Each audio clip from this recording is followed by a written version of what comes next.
Hey, you got career in my sandbox. You got Sandbox in my career. 10, 9, ignition sequence start.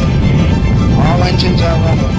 Liftoff, and the clock is starting. Roger, the clock is operating. We're underway. It's one small step for man, one giant leap for mankind. And as we switch things up, it's time now for Kerbalcast, episode 55. Mr. Sandbox, bring me a dream. Yes. I am your LMP, that's Lunar Module Pilot Biff Aldrin. With me, as always, our CMP, Command Module Pilot, Nostromo. And in today's program, Nos goes Sandbox, Biff goes career. It's our progress in the game. And we witnessed the launch of Season 2 of A Kerbal Life by Amy Kay. And scan your way through Part 3 of J. Arthur's mining tutorial. And the physics of Kerbal and this week's Freetoss Flight Fundamentals. Why isn't Caffeine Rage called Velvety Smooth? Find out in this week's audio letter. And stick around for after the credits. This just in from the Kerbal Space Agency, our interview with Drew S., Operations Director of the KSA. And your letters and tweets in the mission briefing. Well, it's a new day. Yeah, everything's changing. Everything's The completely times different. they keep on a-changing. Or the times they are a-changing. They are a-changing. I want to go watch Watchmen now. Well, let's do that. All right, put it on hold. Bye, everybody. See you guys. Fun episode. I have not spoken with Nos at all, so I have no idea Everything's what fine. Sandbox is like for him. Yeah, and I have no idea what career is like for you. So this is going to be interesting. I'm starting with you. I want to hear how was Sandbox, your first dip into the Sandbox? We're going straight into progress here because I actually don't have anything interesting happening to me this week. So no coconut stories. Yeah, no. Oh, you know what? I should mention, though, who's sitting right here watching us. Wilson! Our mascot, Wilson, our very own coconut, is sitting here. And I have him in a decorative shot glass. You have him in like a Crown Royal glass. Yeah. Yeah. That's... Well, because I had him sitting on the table. Uh-huh. Wilson sheds.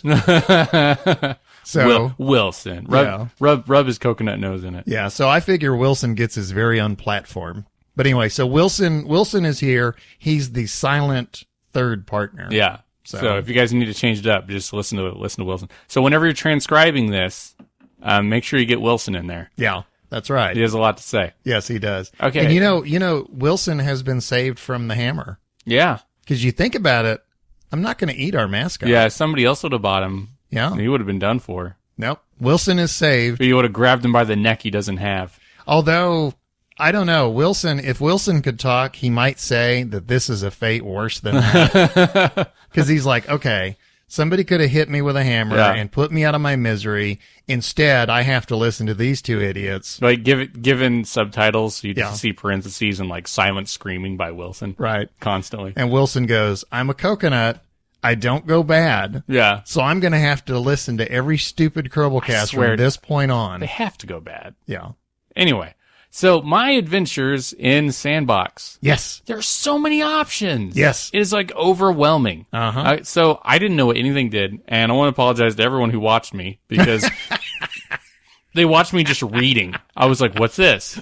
And then like me clicking it and moving it over, it's like, oh, that's gigantic. What am I supposed to do with that? Like, because I'm used to all these small parts, like tiny boosters and stuff. Right. And like Rokomax is the biggest thing I've ever seen. Mm-hmm. Well, apparently there's something bigger than Rokomax. Mm-hmm. I didn't know that. Those things are ridiculous. What do you even do with those? Like, you guys need to calm down. You need to be subtle. So I'm looking at all these different parts, and they're all massive, and it's just, I don't know. I don't even know where to go with this. So I'm like, okay. And people were watching me, so I'm like, I got to do something entertaining. Oh, wait, you can load pre-mades in this. So I load up some of the space planes, and I fly those around, and that was pretty fun. They're like, they work. Right. Unlike most of the things I've made. Right. And I land one. I've never actually landed anything. Mm-hmm. So that was kind of cool. And then I crashed it into the Kerbal Space program buildings. Did you really? I didn't destroy any of them. Like, I was just driving it because I landed, and so I was just steering it around, and I was going to drive it through the agency. But apparently it ramps up right before you get to the streets. Mm-hmm. And so I popped up in the air and then, tilted and exploded. Yeah. And, see, they're worried about the ocean levels rising, and they want the Kerbal Space Agency to be above. Yeah. They want the KSC to be above. That makes sense. Yeah. So, and I flew by the abandoned airfield, and I tried to land in it, but I landed in the ocean instead. And, just loading those around, that was fun. Oh, I got to apologize to Random Hooded Stranger. So I guess I don't really know. Once I get around 3 or 4 people watching, it boots them all out. Like my game just boots them all out. And it reverts me back to like family mode or whatever. On Steam? On Steam. Yeah, it reverts me back to family mode or something. I've never heard of that. Yeah, I don't know. I'm on that family thing so I can play my friends' games. And so sometimes it just does weird stuff. So everyone's like, I haven't seen you play in weeks. It's like, no, that thing has just been on. And what's stupid about it? I did that so I could play my friends' Steam games. Right. I haven't been playing any of them. I've been playing my games. And I have them on my wish list, and I'm like, oh, I need to buy that whenever I have access to it. Right. Like, me having owned it, like, oh, maybe I'll just lose all my friends one day. Yeah. And I'll want that game. Well, why don't I buy it then? No, I want it now. It doesn't make any sense. It's why am I who I am? You know what? You're just too adorable. You would never lose all your friends. Oh. So then I tried and to... you know what? Wilson would always be there for you. Oh, yeah. Silently screaming. So I started hit me with a hammer. So I started with the VAB and was trying to put things together and make sense of all that. And it was confusing. There's just... that could sound like anything. That's me shaking Wilson next to the microphone. Yes. It's like soothing sounds of the ocean of Wilson. Wilson is juicy. So I'm looking around at all the parts in the VAB, and there are a lot, and they're all different, and like there's so many things. I don't even know, like the science tab, I don't even look in it. Yeah. Because I don't even know what those things are. And then, so I was like, okay. So I just built something. It doesn't make any sense, and I just built it. Freetoss is on there going like, what are you going for with this? Yeah. I said, I just want to drill something. Have you noticed that's like Freetoss's reason for existence? Yeah.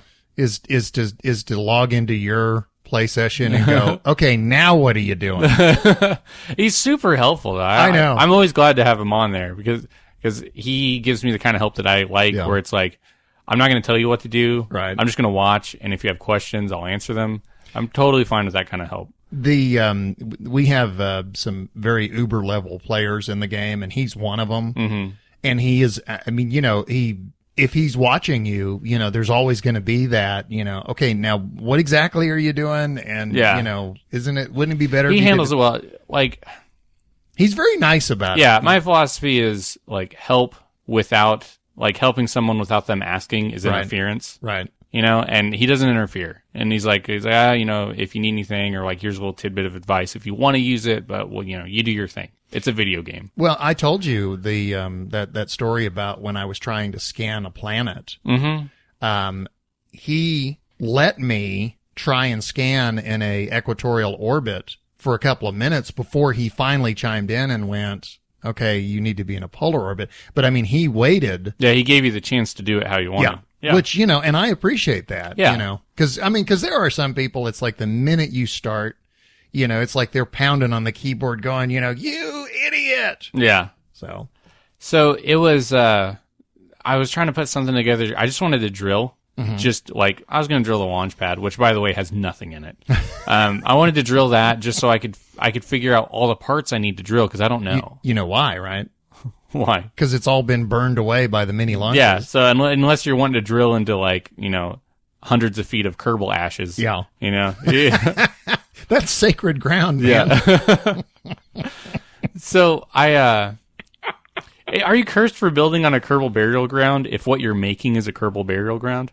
I don't think you're cursed, because I think Kerbal's reason for existence is to die a fiery death. Yeah. I mean, to them, that's like the highest honor.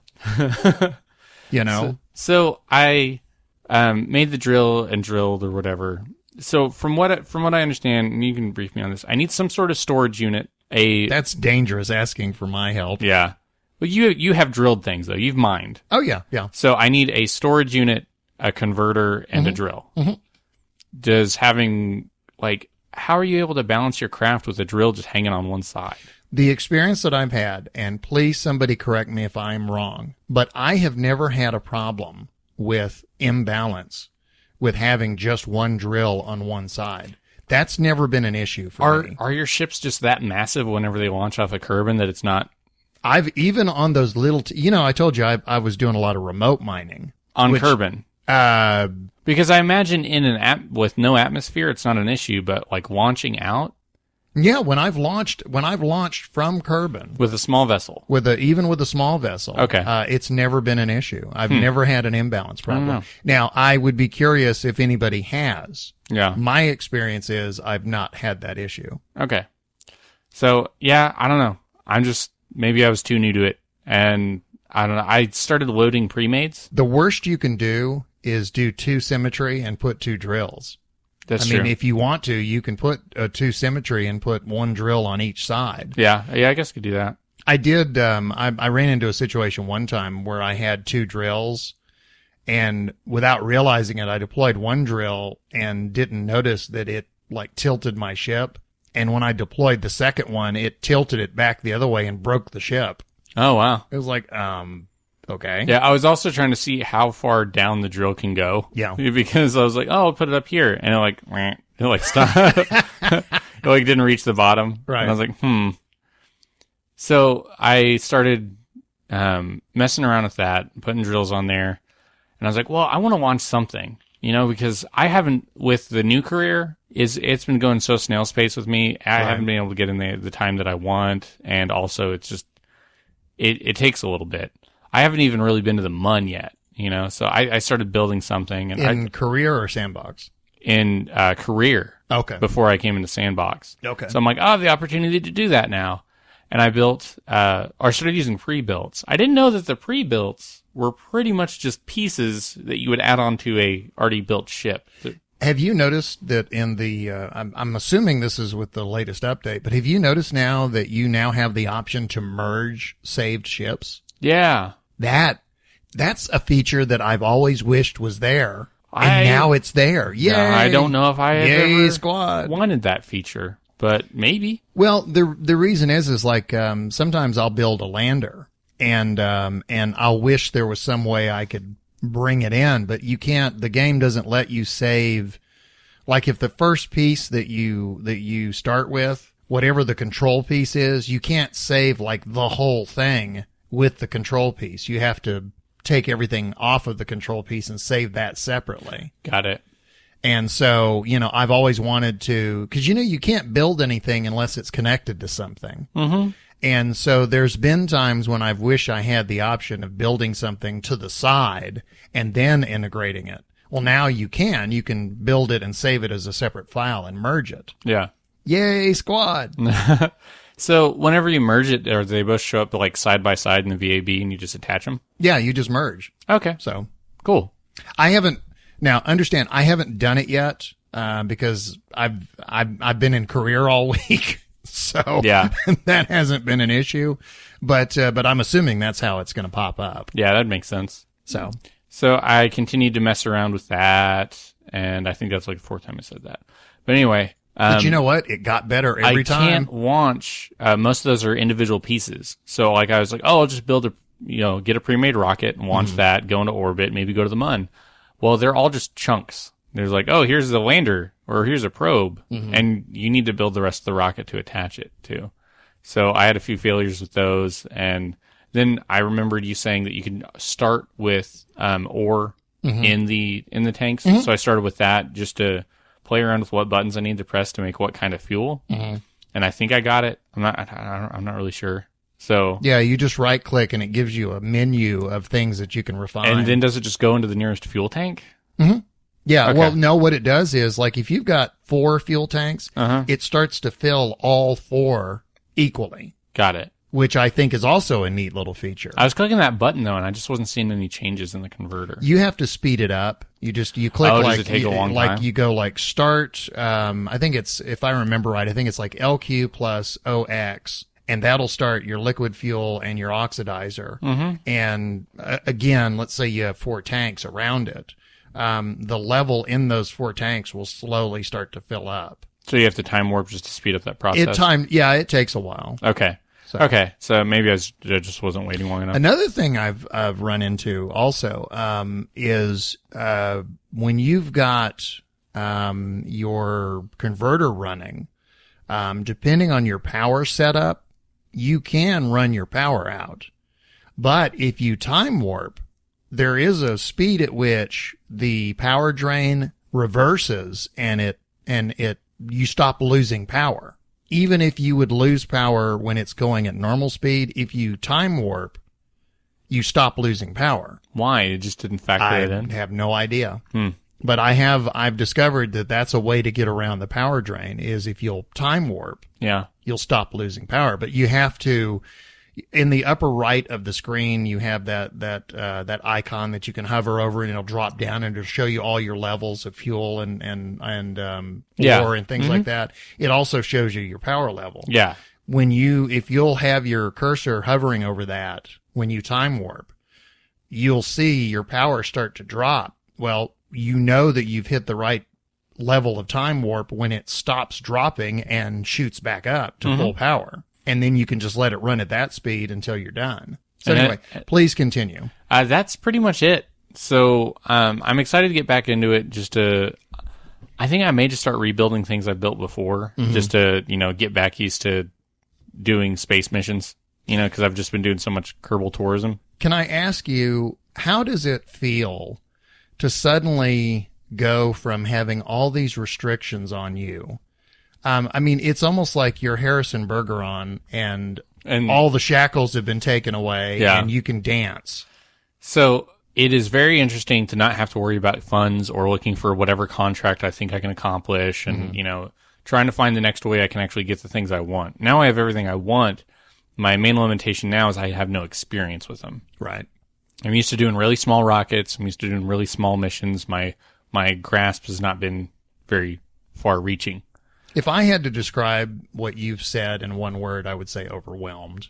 Yeah. It's not like I'm, I quit or whatever.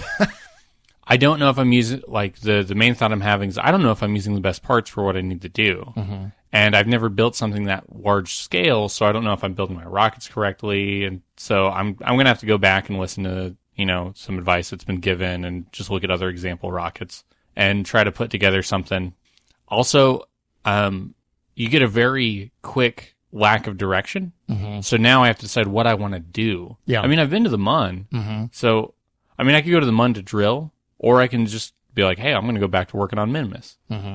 So I don't know. I need to decide. Right now I'm trying to find out everything that's in the toy box. And then I need to decide what I want to play with. Yeah. So I don't know. I got some decisions to make. It's real interesting. It's a very different mindset, Sandbox. I was going to say the thing that I've noticed is career imparts a sense of urgency that is missing from Sandbox. Career, because you're taking on, most of the time you're taking on contracts that have expirations on them. You feel, first of all, you select contracts that you know you have enough time for. And secondly, as soon as you take that contract, you feel the clock ticking. So there is that constant sense of the clock is ticking. You're always being pushed towards doing something. Whereas in Sandbox, I can tell you from experience, there's been many times when I've logged in and it's almost a matter of now what? Yeah. That's, I'm having a now what. Now that I can do everything, I don't know how, I can't decide on anything. Yeah, I'm having analysis paralysis. Yeah. I'm trying to think of all the different things I could do, all the different things I could do them, and it's causing me to feel a little stuck. But I haven't really gotten enough time in yet to really find direction. I'm just kind of finding out what's around me. I had a feeling that once when I was a kid, I grew up in a semi-small town. The first time we went to a big city mall, and I started seeing all of the selection and all of the stuff that was available. It was overwhelming. Yeah. Because, you get to, you're so used to this little collection of stuff that's available to buy. And then suddenly you go somewhere else and the pile is bigger than you could ever possibly imagine. And it's literally overwhelming. I hang out at the game shop so much that I'm pretty much work there sometimes. And somebody will come in and is like, if you could have one game, what would you have? Yeah. And I'm looking and there's hundreds of games in here. And I'm like, I can't do that. Yeah. I said, Now, I said, are you looking for a recommendation? Like, yeah, what's the best game? I'm like, I still can't give you that. Yeah. What are you doing? What are you wanting to do? You have how many people are you going to have over? What do you feel like playing? Do they want something real heavy? Do they want something light? Yeah. And then I was like, give me that direction. I mean, we had that working at the video game store. Somebody's like, what kind of games do you like? I like good games. Yeah. Oh, okay. Yeah. Where do we go from there? And so their options are so broad that you're like, so it's like, okay, you can go anywhere in space, and here are all the tools to do it. Oh, okay, so where should I go first? Anywhere you want. See you later. So. Well, I wondered because, like in career, in the initial stages, you've got, for example, when you go to the engine tab, you've got 3 engines. Mm-hmm. Well, for somebody, I'm sorry. Let's take this in. So that's my experience with Sandbox, and go ahead and start with your career. Okay. Well, what I was saying is for you, you're used to having 3 engines, and then all of a sudden you go to the engine tab and there's 30. Yeah, there's like 2 or 3 pages. Yeah. I mean, for you, that's just got to be. Yeah. I mean, I can imagine you just sitting there going, yeah. I don't know what to do. Where's the good one? Yeah. Because when you have 3, there's a good one. Okay. My experience with career. Let me say this, number one. If you'll recall back, was it 0.23 that introduced career? It was a 0.2. I think it wasn't. Yeah. 0.23 introduced it. 0.24 introduced like the second half of it, and then 0.25 kind of put it all together. Yeah, I think so. If you'll remember, back when career came out, I was absolutely brutal about it. Yeah. I did not win any friends at squad that week. I said that it was pointless. I said that it was a grind. I said that the money system didn't work. I said the reputation system meant nothing. I said the contracts were boring. I just ripped it to shreds. Yeah, I was there with you. I was like, there's not a huge point. Going back to career now, after they've gone through all of the changes, I have to say I was very impressed. Career now feels to me very much like Science Plus. Yeah. It feels like a more detailed version of what science used to be. It is the tech tree, but with more bells and whistles, more things that you have to deal with.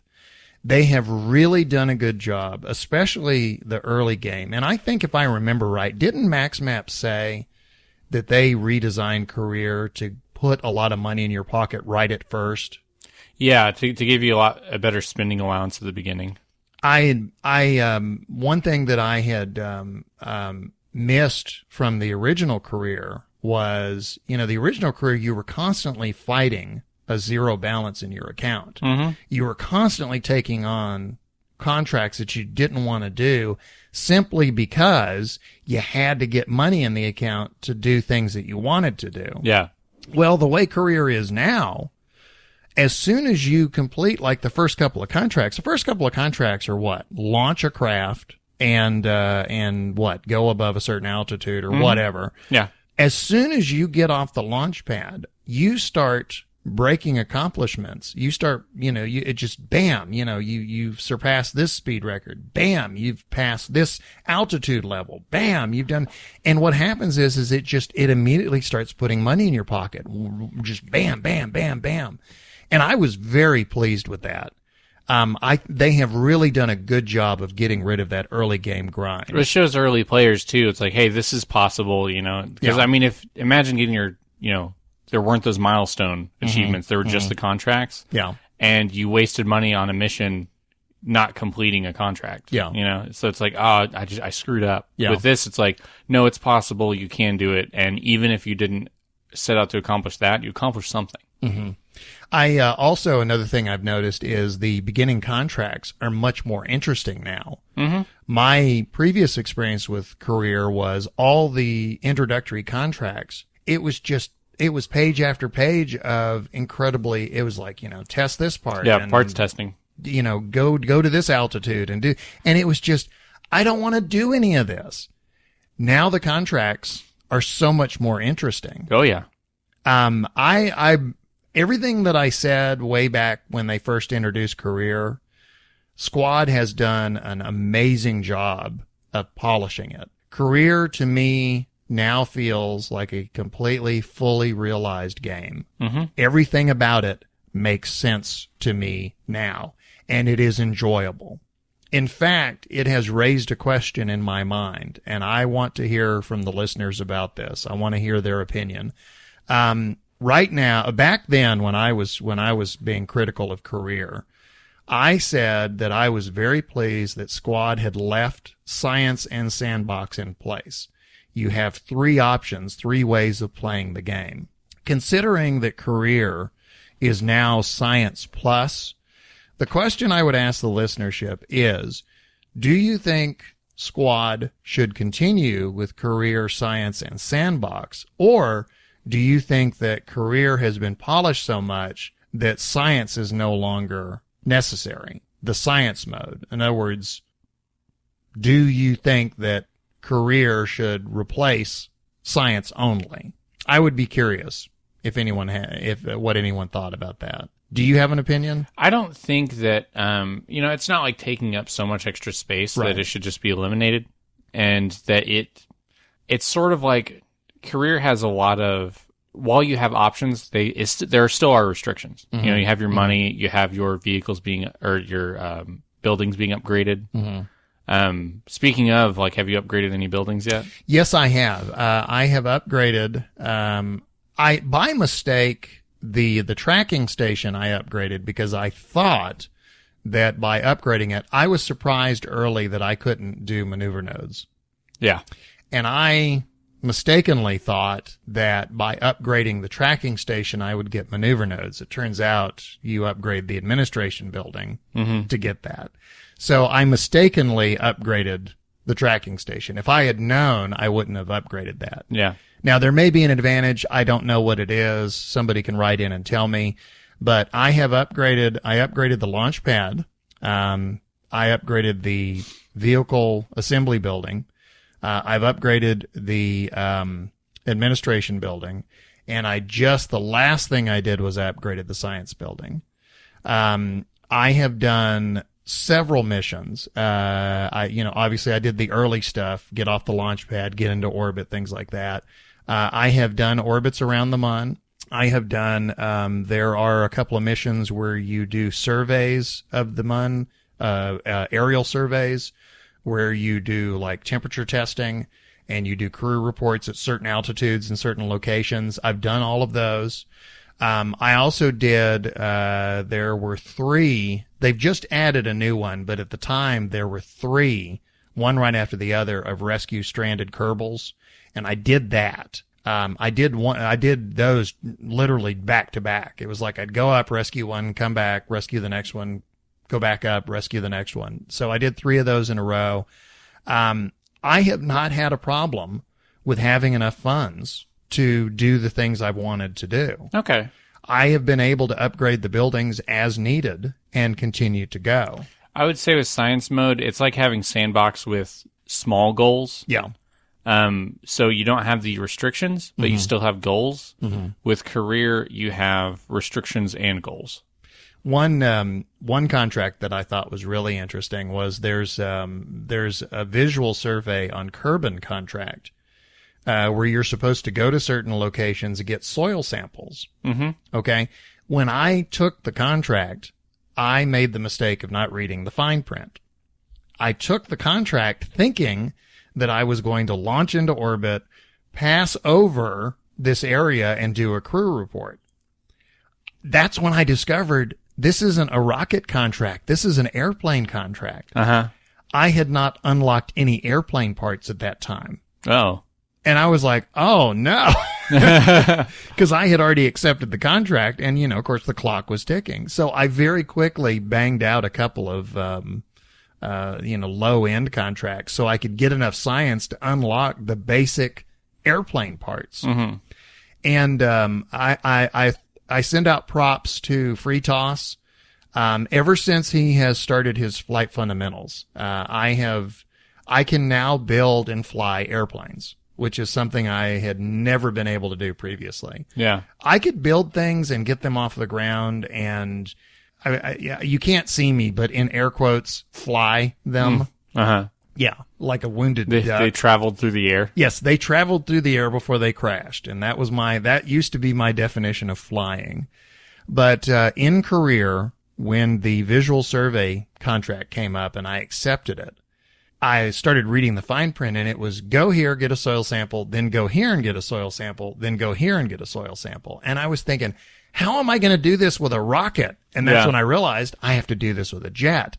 So I unlocked the jet parts, and I built a jet. I flew to the location, landed, got out, got my soil sample, got back in, rolled on the ground to the next place, got out, got my soil sample, rolled on the ground to the next place, got out, got my soil sample, took off, flew back to KSC, landed. So the game actually pushed me into using an airplane. And I, strangely enough, for somebody who's never done a landing in his life, was able to land and take off several times now because of career. When I took another visual because that was actually turned out to be fun. If I had known it was going to be a jet contract, I would have avoided it. Yeah. Because I typically don't like jet stuff. I actually had fun with this. This was fun. Cool. It pushed me into doing something I would have never done, and I enjoyed it. So I took another visual contract, and I used the same jet. Well, it turns out the spot that I was supposed to go get a soil sample was at the top of a mountain. And I was thinking, okay, how am I supposed to land on this? Yeah. So I landed in a valley at the base of the mountain and then very slowly rolled my way up until I got to a plateau that was close enough to where I could get out and walk to the area and get my soil sample and then come get back in the jet. Yeah. And I was in the little valley that I was in. It was a fairly tiny little valley. But it had the walls were fairly steep. So what I did was I put the plane at the top of one side of the valley and I gunned the engine. And when I got to the bottom and started back up, it kind of catapulted me up into the air. So I actually did a takeoff from the top of a mountain. Half pipe thing. Yeah. Yeah. And then I flew back and landed at the KSC again. I also, just for grins, what I did was I reverted back so it didn't cost me anything. But just for grins, I built a jet, took off from the KSC, flew over, landed on the island landing strip, turned around, took off, and then landed back at the KSC, and then reverted so that it wouldn't cost me anything. Yeah. But I've actually gotten pretty good at flying jets now. Good. Surprise, surprise. Yeah, thank you, Freetoss. Yeah, thank you, Freetoss, and thank you, Career. Career is pushing me to do things I never thought I would do. The next thing I'm going to do now that I have, I've upgraded the science building, VAB is upgraded, Launchpad is upgraded, so I'm finally where I can do this. My next thing is I'm going to go land on the Mun, because the next contract is land on the Mun and plant a flag. And so that's what I'm going to do. That's my next stage. I have a question, though, something I'm curious, because we have discussed in the past. Is it better to start the game in Sandbox, or is it better to start the game in Career?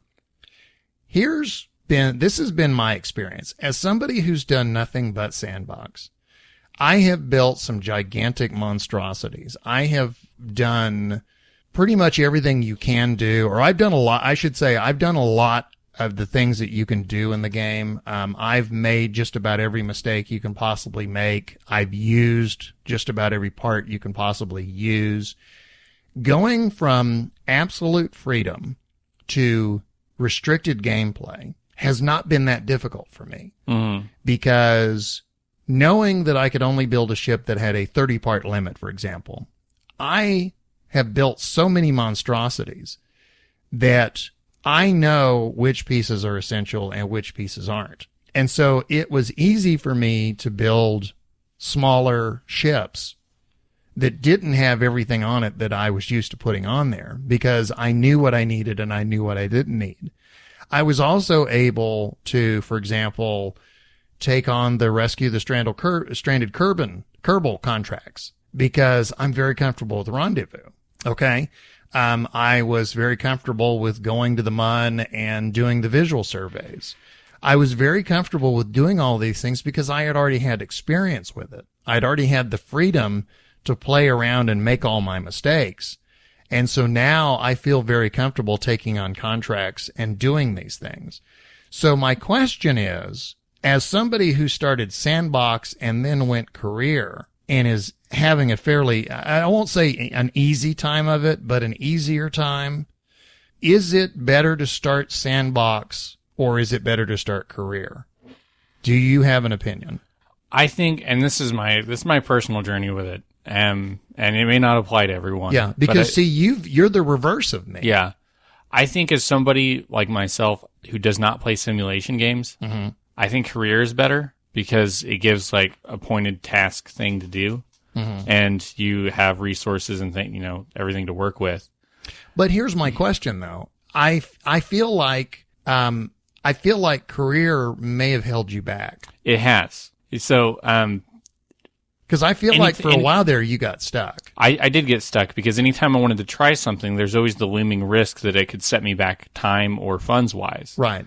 And so I've been hesitant to try some things because I'm like, well, if that doesn't work out, for me personally, I've wasted a lot of time, which I don't get a lot of time to play the game as of late. And it also, if I end up reverting it, then I gain nothing for it, and I'm back to where I started, or I crash the thing and I'm out the money. Right. So, and you take a ding in your reputation. I don't know I don't think you can because I didn't see it. Otherwise I would have seen it.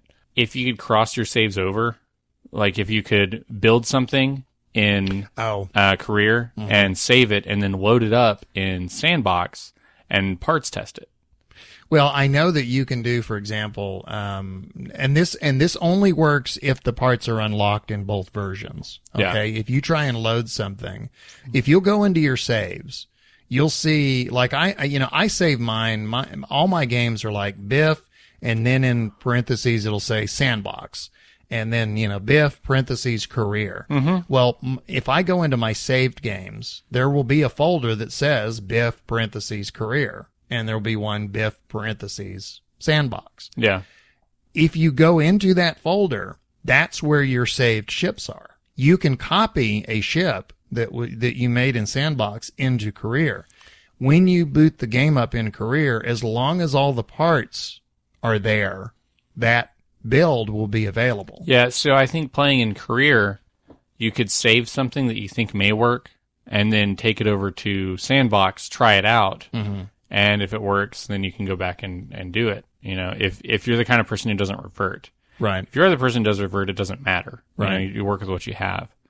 But I will say not being able to have trial and error on a large scale has kept me from, I'm trying to work with limited parts and unlock more of those limited parts to find out what I want to do next. See, I could argue that you're saying that it's better to start Sandbox, which you started by saying it's better to start career. If you're the kind of gamer that needs that, yeah.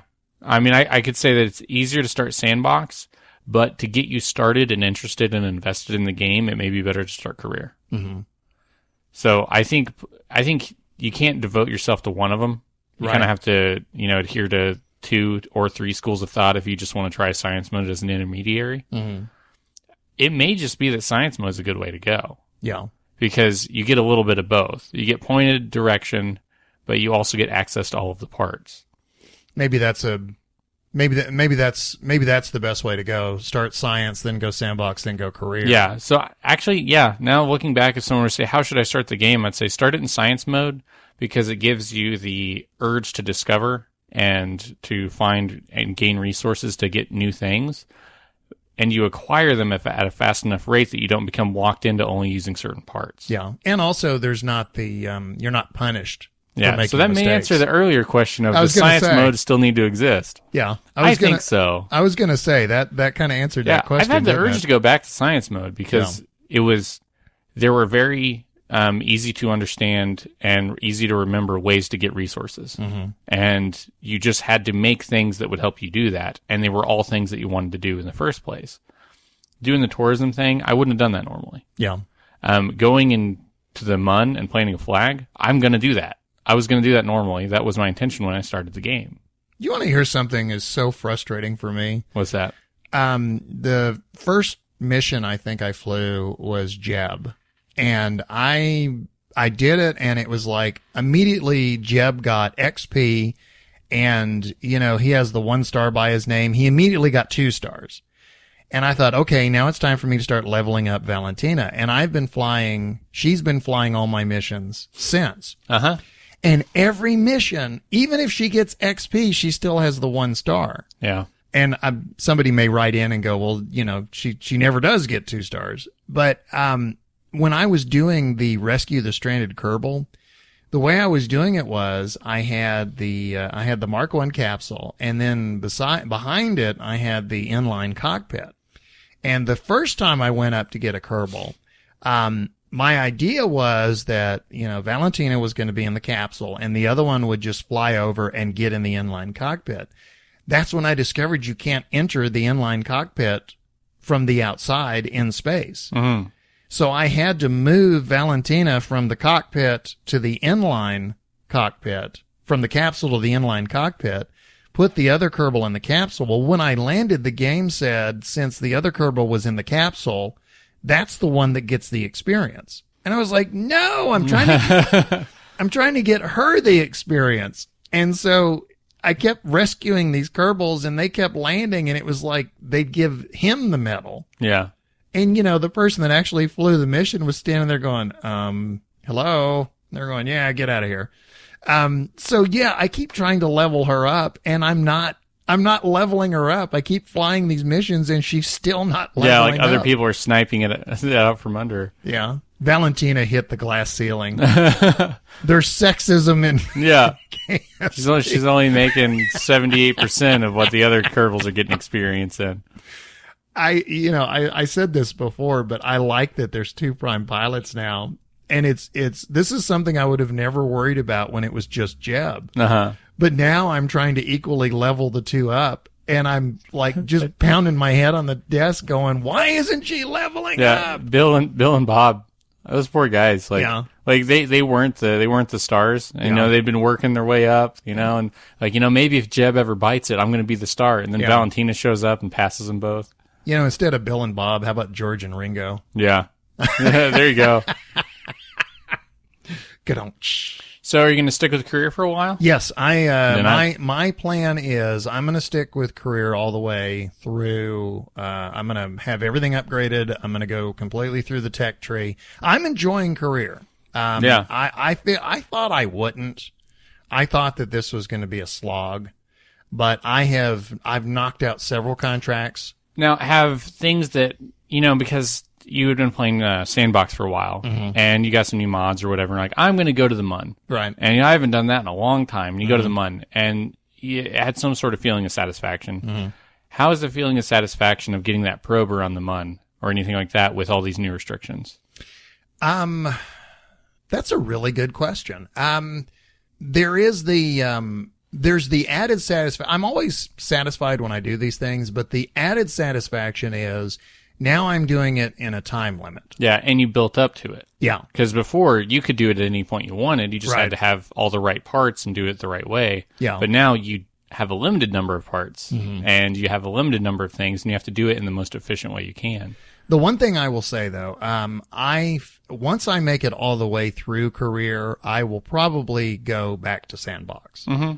I am enjoying career, and career is making me do things I would have never done before.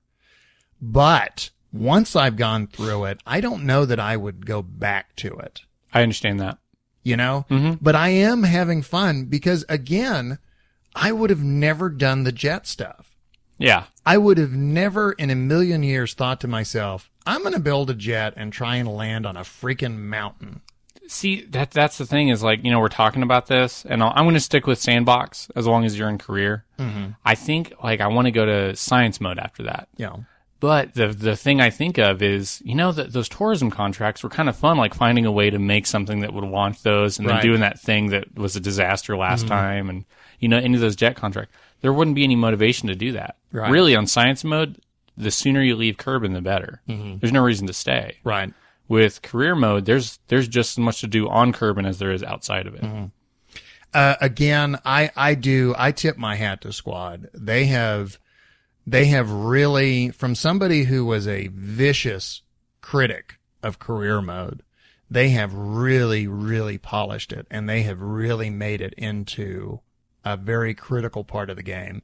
I really do feel like, in a sense, I'm running a space agency, because I am balancing strategies, and I am balancing resources, and I'm balancing research and upgrades. And I mean, I'm doing things like a real space agency, obviously on a play level, very, very not dumbed down, but very simplified. But I'm dealing with things that I've never dealt with before, and it's pushing me to do things that I would have never done before, which I think is a very good accomplishment, especially considering where they started.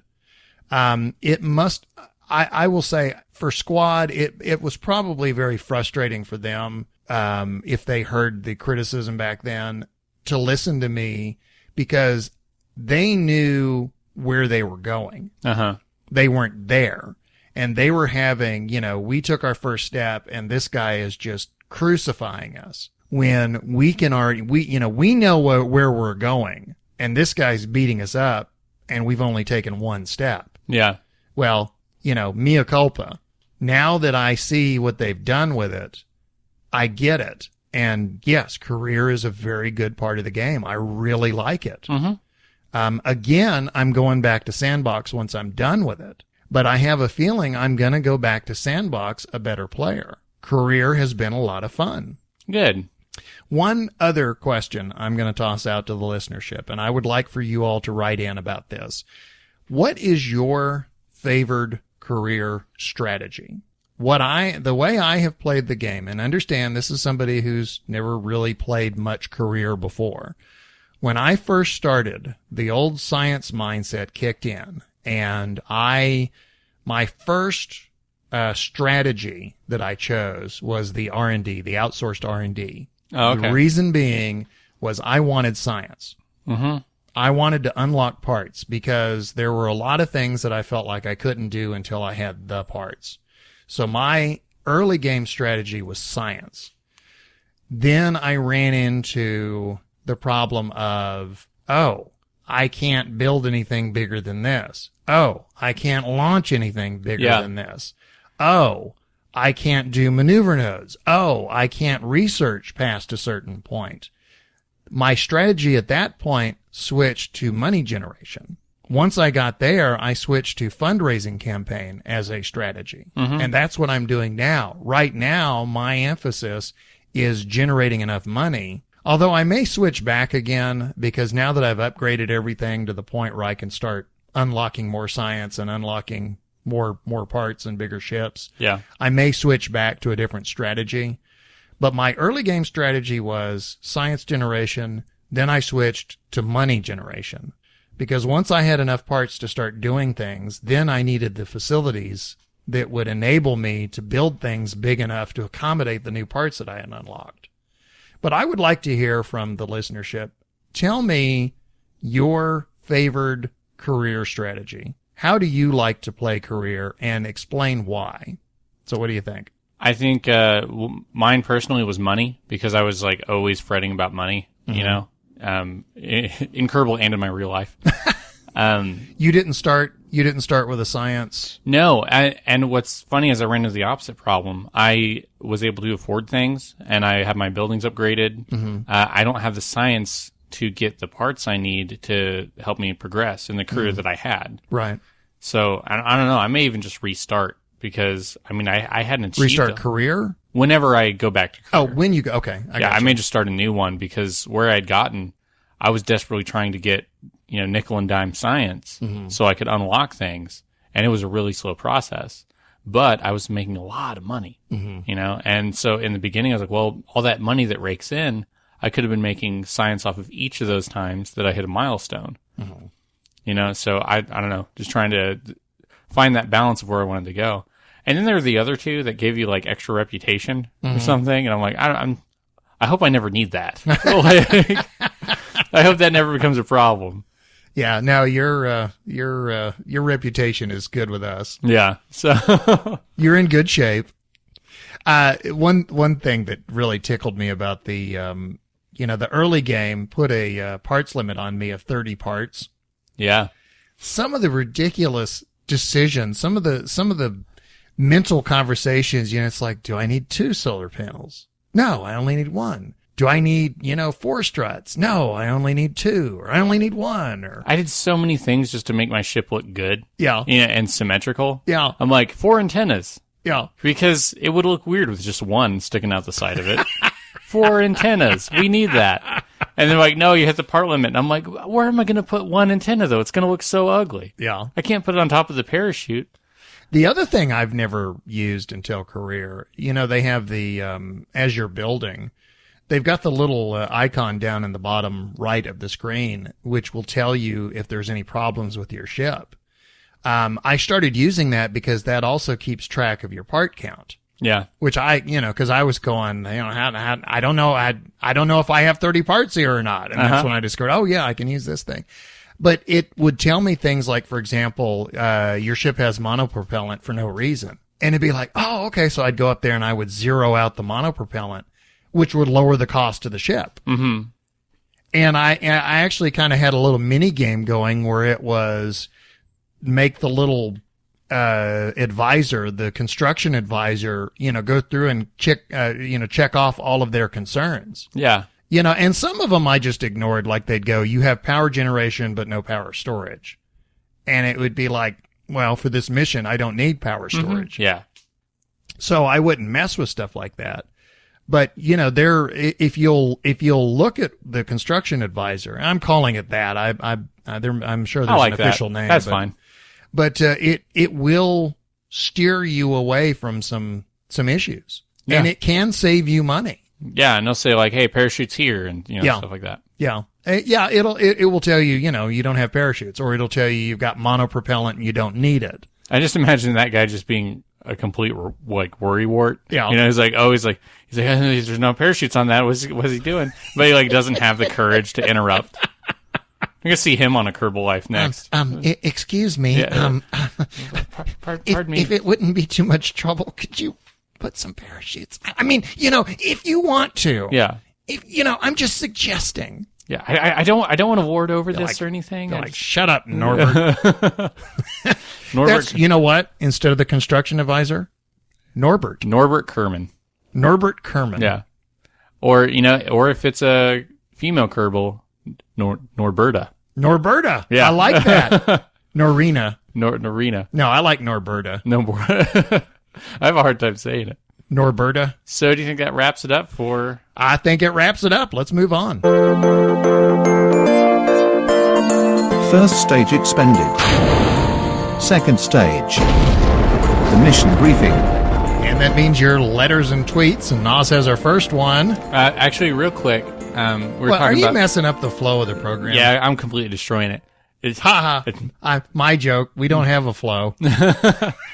I actually had a thought while we were in the break. Like the 5-second break we had. I was going to say that's a quick thought. I kind of wish that you could go and buy individual parts, and they would cost a lot. You know how you can buy them with science, but you could go right now in the career that I had, I needed struts, but I didn't have I didn't have the science to buy the package that came with struts. Right. I kind of wish you could buy parts out of order for money, and the farther away they were in the tree, they were multiplied by whatever. So basically, you could buy the parts instead of unlock them with science. Yeah. So if I needed just the strut from that science package, I could buy it for, let's say, 10,000. Well, if I wanted, and that was it would have been the level I was currently on, the lowest level that wasn't fully researched, because you know how they're in columns. Yeah. That column, I'm currently researching stuff in. I just don't have that one yet. Do you know what that reminds me of? I think no podcast is complete unless I make some reference to the Civilization games. Yeah. In Civ games, instead of researching things, you can buy them. Mm-hmm. If you have enough money, you can buy them. Yeah. Yeah. So, there's all those different columns. So let's say we're most, like the highest thing we have researched is column 3. And I want to buy something out of column 3.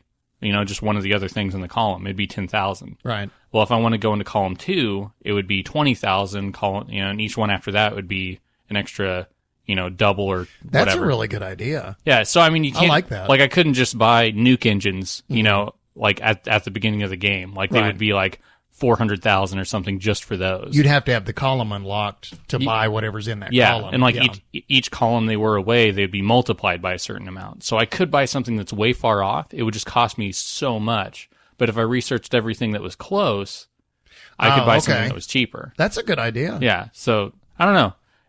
Let's see what Wilson has to say.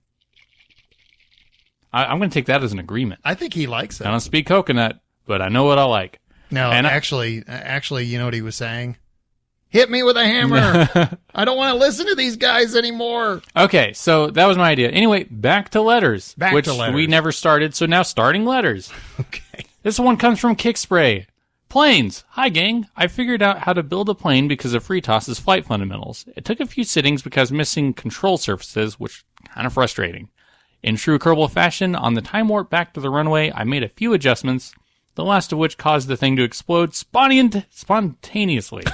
Spontaneously? No worries. With the capsule intact, my Kerbonaut EV8 and used the jetpack to land safely. Observation below 18,000 meters. Done. Keep up the good work. Kickspray.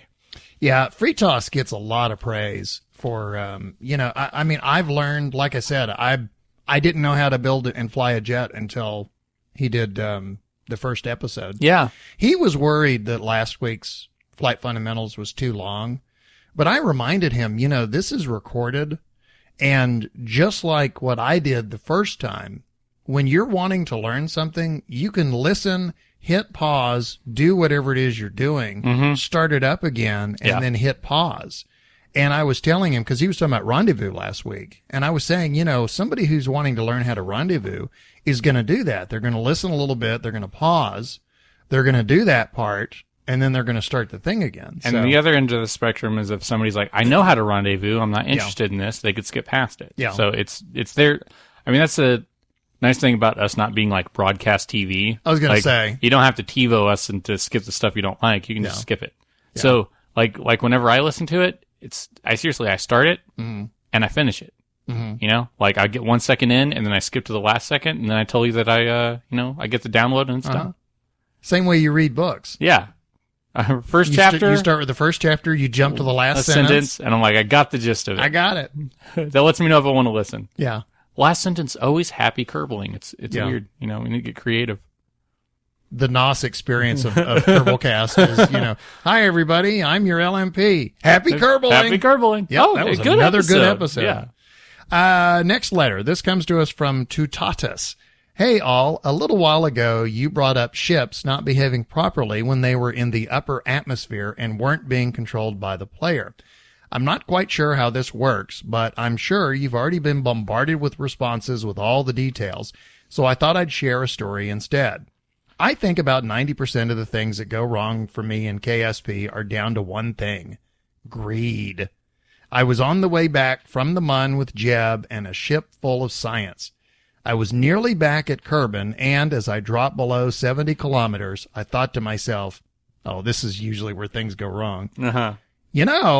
I could probably get an EVA report from the upper atmosphere.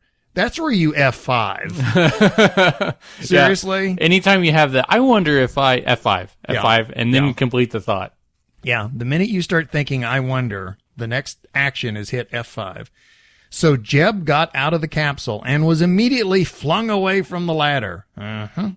Frantically, I reoriented him. But before I could get back, the aerodynamic forces kicked in, and despite the full force of my EVA pack, the capsule got further and further away. This was pre-1.0, so I wasn't worried about overheating, but hitting the ground at terminal velocity is still pretty lethal, and I play with no reverts. That was when I remembered the whole thing with the atmosphere behaving oddly. It was my last hope. I crossed my fingers and switched to the tracking station. There I watched as Jeb got lower and lower, and then miraculously higher and higher. Oh, that's cool. I didn't think about that, but he's right. Yeah. Interesting. Well, there are little game glitches that you can use to your advantage. When your ship is rotating, if you want to level it out, just hit time acceleration. Mm-hmm. As long as you're not so low that time acceleration is just 2x, 3x, 4x, if you hit time acceleration and immediately goes to 5x, it will stop all of your rotation immediately. So once in a while, that'll bite me in the rear. Yeah. Yeah. Because, I'll be rotating and I'll reach over and I'll hit the time acceleration and all it does is start rotating faster. Like, oops. Oh, yeah, because you're too low. Oh, that's cool, though. That's interesting that he used that. I realized, in fact, for the first time I was watching that his apoapsis and periapsis hadn't changed at all.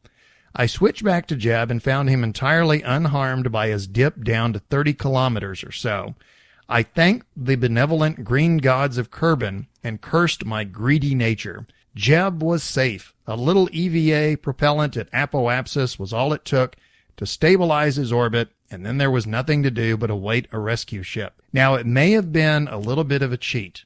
Okay, it was a lot of cheating, but it means Jeb is safe and sound, at least until I get greedy again. See you, Kerbal Space Cowboy. Tu tatas. A quick thought on missions from Caffeine Rage. Caffeine Rage! Hearing Nos talk about his tourists made me think about the mission structure in the game and how it may be a bit of a missed opportunity for Squad. And here's his audio letter. I was just sitting here thinking. Certain things turn me on. Like the way you might say a word, or the way you wear your hair, you have a certain smile on your face, or just the way you're standing there right now. And you thought that was really him, didn't you? I thought you messed with his voice or something. But no, he wouldn't say these things. I mean, he may say these things. I don't control him.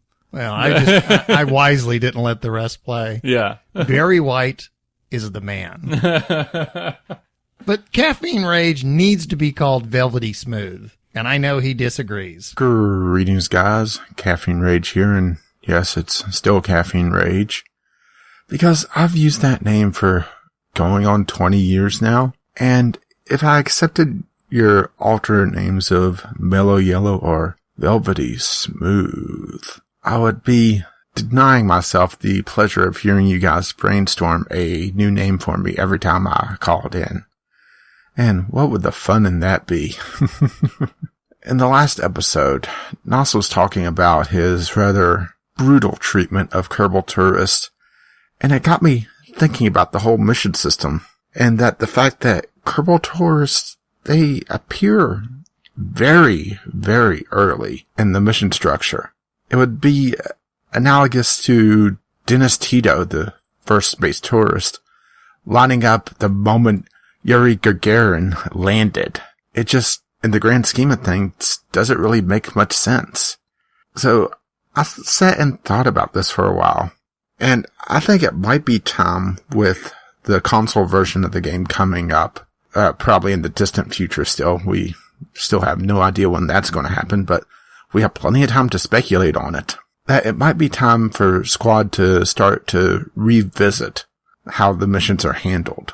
And perhaps even bring in something like the Advanced Progression Contract Pack, and roll that into the base game to make missions a more optional but open-ended tutorial where you're given baby steps of where to go next instead of, okay, you're orbited Kerbin, let's go to Mun. That's kind of a big jump. There should be some sort of optional intermediate step between those two extremes. And I think making the missions a open-ended tutorial kind of fulfills that purpose and would open up the game a bit more to more casual players, for lack of a better term. I would like to hear your thoughts on it. Maybe I'm just overthinking this, but I'm just trying to think of a better use of the mission system outside of just throwing you a distant milestone. Instead of give you the destination, it could also give you a path to get there, instead of letting you try to figure out on your own. Optionally, of course, you could always turn them down. I wanted to quickly respond to Kerbal Kernan, and I know I'm butchering that name. I just quickly wrote it down because I wanted to say something to him. I think it is absolutely amazing that you're playing this game at 11. And I'm going to echo the guys' sentiments on this, but This is a game that I wish I had when I was 11. The education genre back then was pretty much the random Carmen Sandiego games and Oregon Trail. And then you started getting into the very, very early stuff like Reader Rabbit. And wow, am I dating myself on this. But being able to land on Mun is simply amazing for your age. And I hope you keep at it. And that just about does it. So just remember, behind every failure is a rescue mission waiting to happen. I say Velvety Smooth.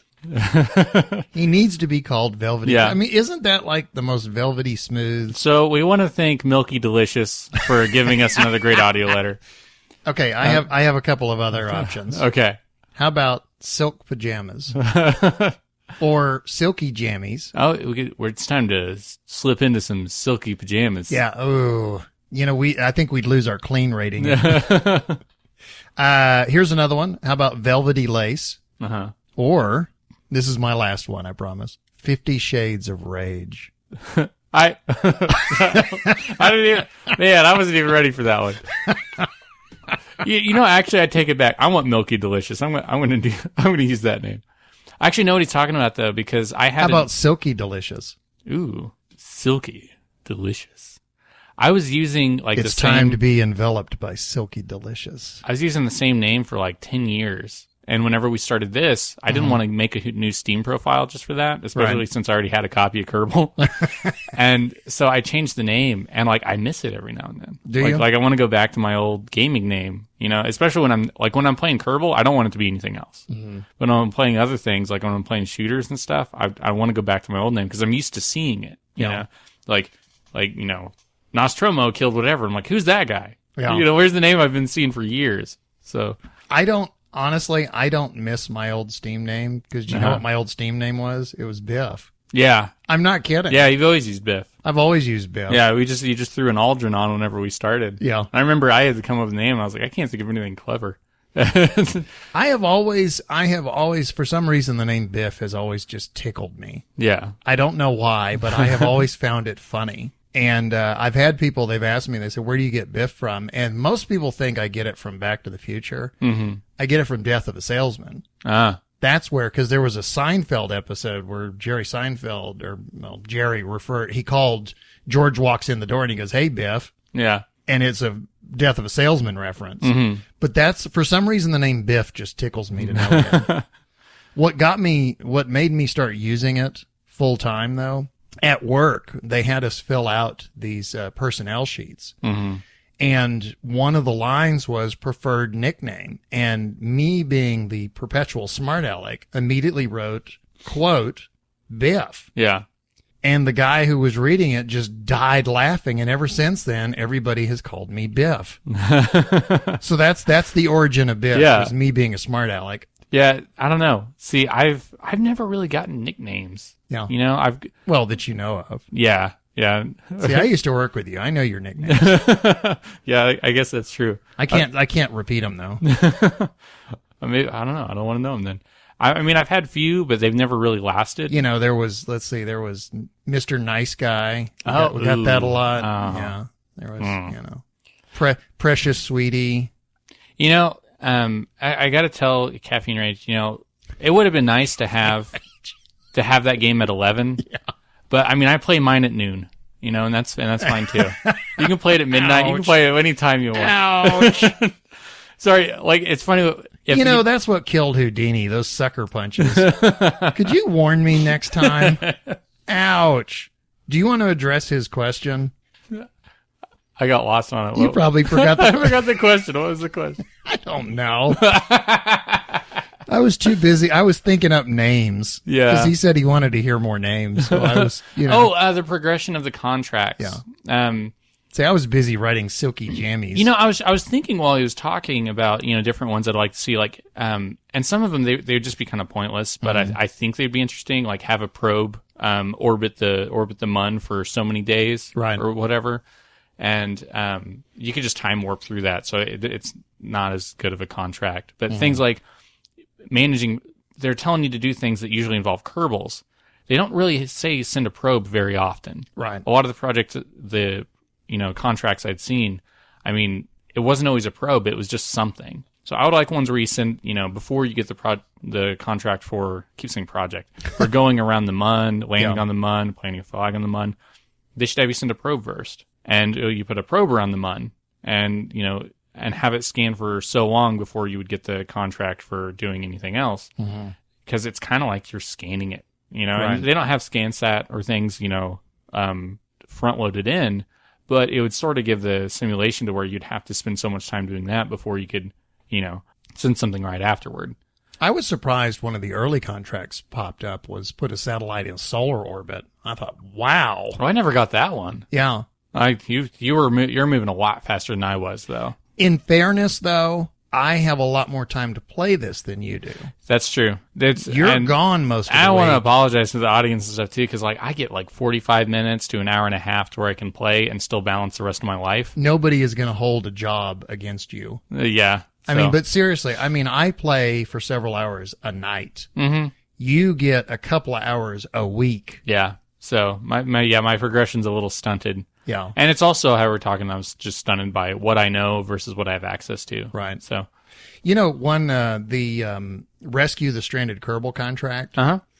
Those are fun. What's fun about them is they almost feel like little stories because, they're not just floating around by themselves. They're in like a wreck, they're not wrecked technically. There's a capsule, but the idea that you have to rescue them, the idea is that the capsule that they're in or the inline cockpit is wrecked, like there was an accident and you're rescuing them. At first, I didn't realize the Kerbal that I first tried to rescue, they were in an orbit where their periapsis was lower than their apoapsis. It isn't a completely circular orbit. And when I first targeted, I noticed that they were losing altitude. And I thought, oh, this is going to be really cool because I have a limited amount of time to rescue them before they re-enter the atmosphere and crash. Well, then they started back up and, went back up to their apoapsis. But that would be a cool contract. Have it where the Kerbal is literally losing altitude and you have to rescue them. I don't want this, but I think it would be interesting if at some point, let's say you have an orbit going around the mun and your electrocharge just dies. Right. Solar panels won't fix it. Something goes wrong and you can't fix it.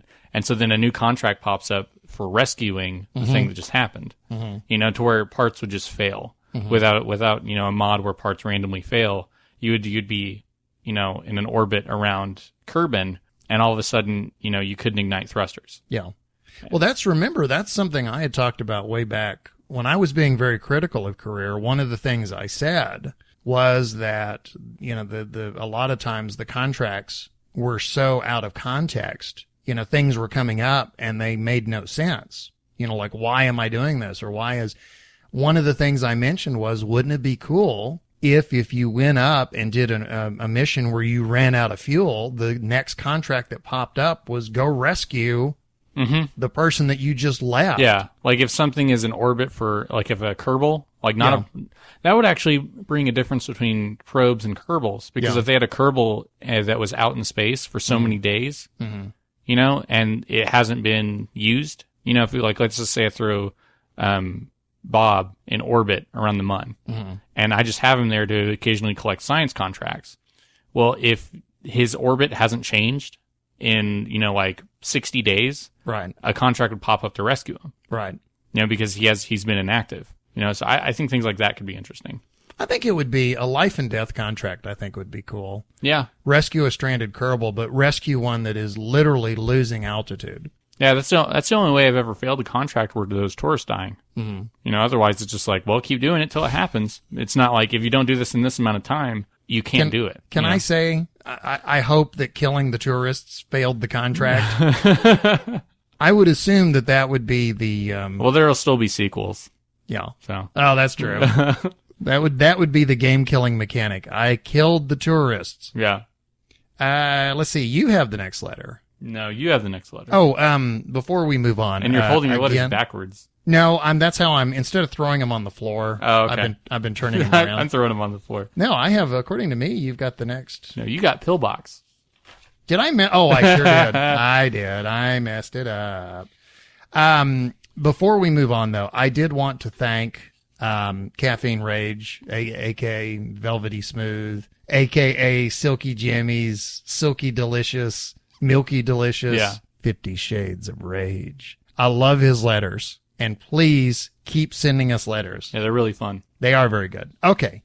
Yes, you're right. I do have the next letter. This does come to us from Pillbox, and it says, I love this. Hey guys, I just want to apologize for the last couple of emails I sent you. I was absolutely drunk.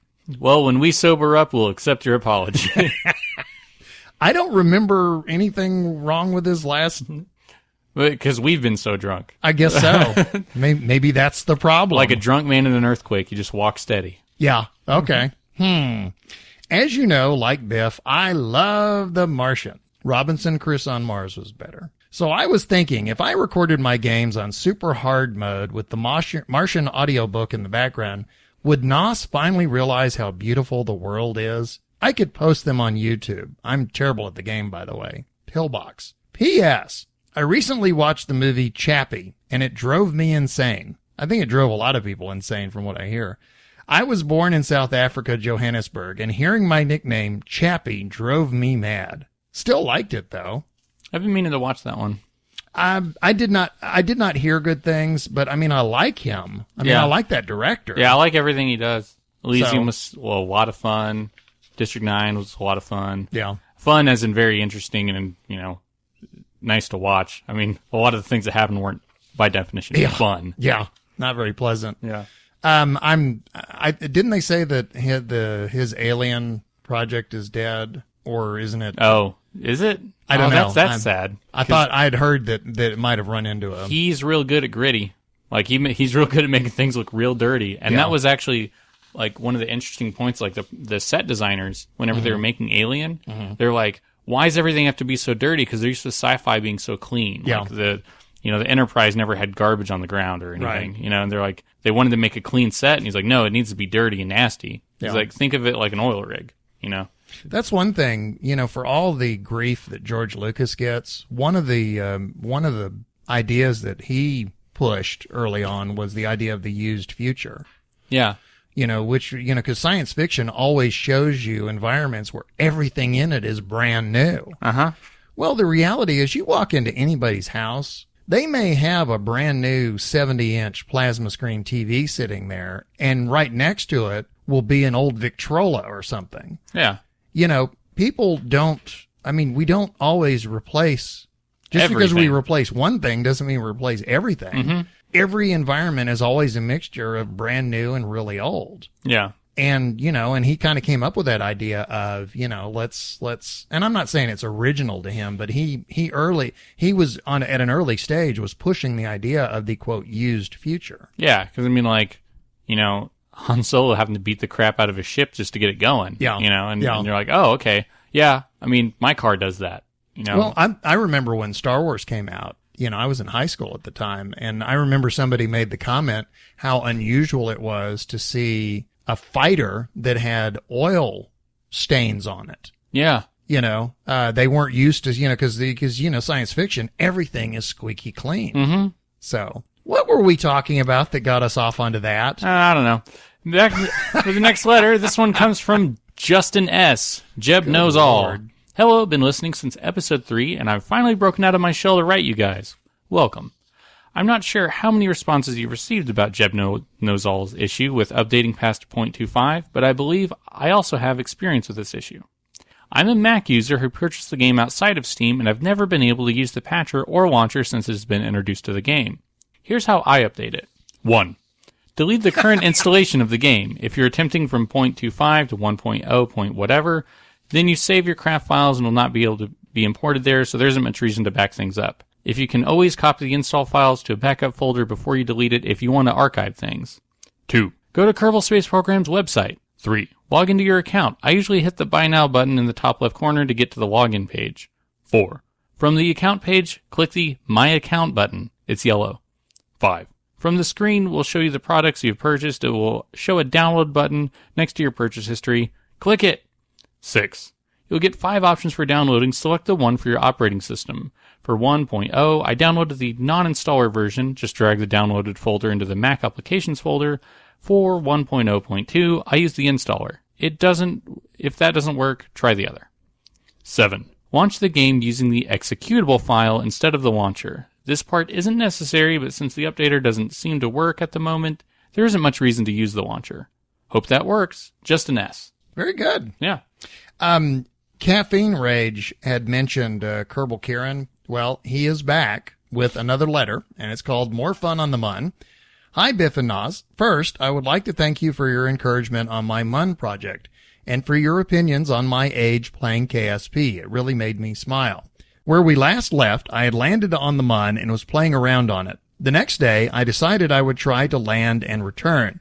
So I made a new ship with a new lander and launched it into Kerbal orbit. I then set up my Mun transfer burn and got an encounter.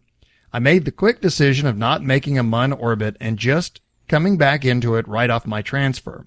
I could never seem to retrograde burn at the right time without getting thrown back into a suborbital. I finally concluded that I would not be going to the Mun today. Jeb makes a sad face. I then burned into an orbit with an apogee of 100,000 meters and a perigee of 5,000 meters. I made my burn to escape the Mun at the perigee. This sent me just skimming over the tops of some of the mountains. But I managed to make a Mun escape with my ship still in one piece. I left the game with a nice orbit around Kerbal. I'll be bringing him back tomorrow. So my question is, at what altitude do you begin your retro burns? May your explosions be bright or your retro burns go right. Kerbal Kieran. Can I just say I have great difficulty believing that an 11-year-old wrote that letter. I mean, for an 11-year-old, he has an amazing vocabulary and grammar. He's very articulate, I would say. Very good. I'm Kerbal Kieran. I am extremely impressed. To answer your question, I will usually, as far as retro burns go, I'll usually set my periapsis somewhere around 35 to 30 kilometers. That's about where I put it, and that seems to bring me in without eating up my heat shield and putting me into really bad G-forces. So, do you have an answer? I have no idea. Like, I was trying to think, like, what number do I don't know. I just do it. Like, you do it till it works. So, what's that TV show? Are you smarter than an 11-year-old? And not in this case. Not in this case. Anyway, so I hope that answers your question. I set my retro burn. When I'm at my apoapsis, that's generally, well, I guess the better way to put it is when I am directly opposite where I'm planning on coming in, that's where I lower my periapsis. And again, I usually put it 30 to 35 because that seems to bring me in without too much difficulty. Let's see. I read that one, so you have the next letter. Your favorite movie/book from Charlie. Gee, wonder what that could be. I have decided to forward this to you. There's a YouTuber I watched called The Mighty Jingles, and he is also very excited about The Martian. His channel is all about PC gaming around the World War II military genre. He does a talking segment called Mingles with Jingles, where he talks to his subs. The link I'm adding is where he talks about The Martian. Also, he's been contacted by NASA to try to promote science and technology. He's going to be able to have a Q&A with a NASA engineer. Sorry for the rant. Big fan. Have been watching since episode 1 and loving it. Keep up the good work. Love the intro on 54. Don't brave Sir Robin. Robin and Homer to your mobile. Charlie. Can I make a reference? I hope the Mighty Jingles isn't a really old mouse named Mr. Jingles. Ah. You get it? You get it? No. Okay. You obviously have never seen The Green Mile. Oh, okay. See, you're talking about mice, and I was like, I didn't know if it's The Green Mile. I haven't seen The Green Mile. I was like, I don't think it's Algernon. You know? No, it's that. Stuart Little. There you go. All the famous mice. Oh, my God. All the famous mice. Yeah. The first proof that Hugh Laurie could do an American accent. He provided a link to the Mighty Jingles, or I guess Mingles with Jingles. And I will provide that link when we put up this episode. Bravely bold Sir Robin, rode forth from Camelot. He was not afraid to die, oh, brave Sir Robin. He was not afraid to be killed in nasty ways. Brave, brave, brave, brave Sir Robin. His head bashed in and his heart wrapped out in his... You're not going to join in. I don't know it. Oh, you don't know that song? I mean, I've seen it. I don't have it committed to memory. Shame on you. Everybody. Man, I cannot tell you how many conventions I've been to. All kinds of conventions. Like for years. For 10 years I've been going to conventions. And without, and it's exactly what you did. At the slightest prompt, they will start like singing or doing any sort of Monty Python thing. There's one guy, he was like, oh no, I have all of the Holy Grail memorized. And he started doing it. No one asked him. No one asked this guy. And he started doing it like from the beginning of the movie to the end. Yeah. I don't know if he finished. I know I was finished. I know I left that room, but I could still hear him while I was going down the hall. And he kept going. No, I have the whole movie memorized. Well, don't do it. Go get your own podcast and do it. Not here. What I did, I took things like algebra. Yeah. And, all kinds of various things that I learned in school. And I just threw them out. I made room in my brain for the entire movie because I figured that was more important. Yeah. Once that guy started doing it, my friend was like, is this seriously happening? And I said, would you go through all the effort to memorize Monty Python and not take every chance you get to subject everyone you know to it? It's not effort. It is.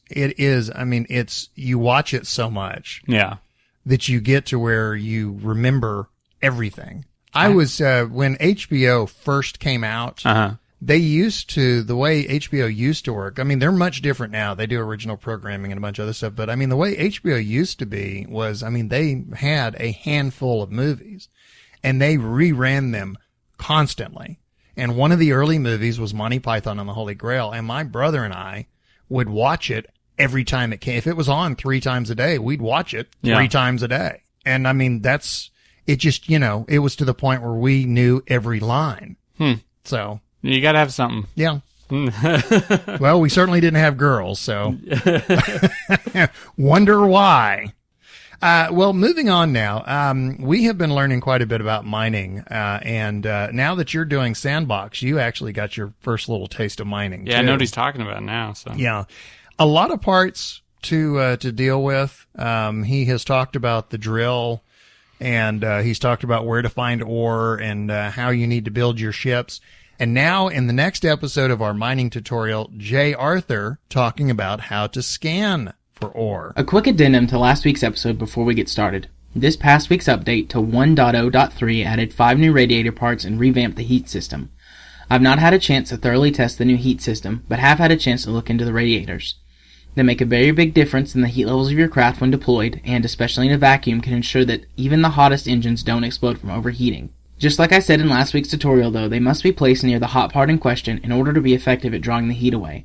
The effectiveness of solar panels has also been scaled down. They are still more effective than nothing at channeling heat away from your hot parts, but do not cool down as fast as before.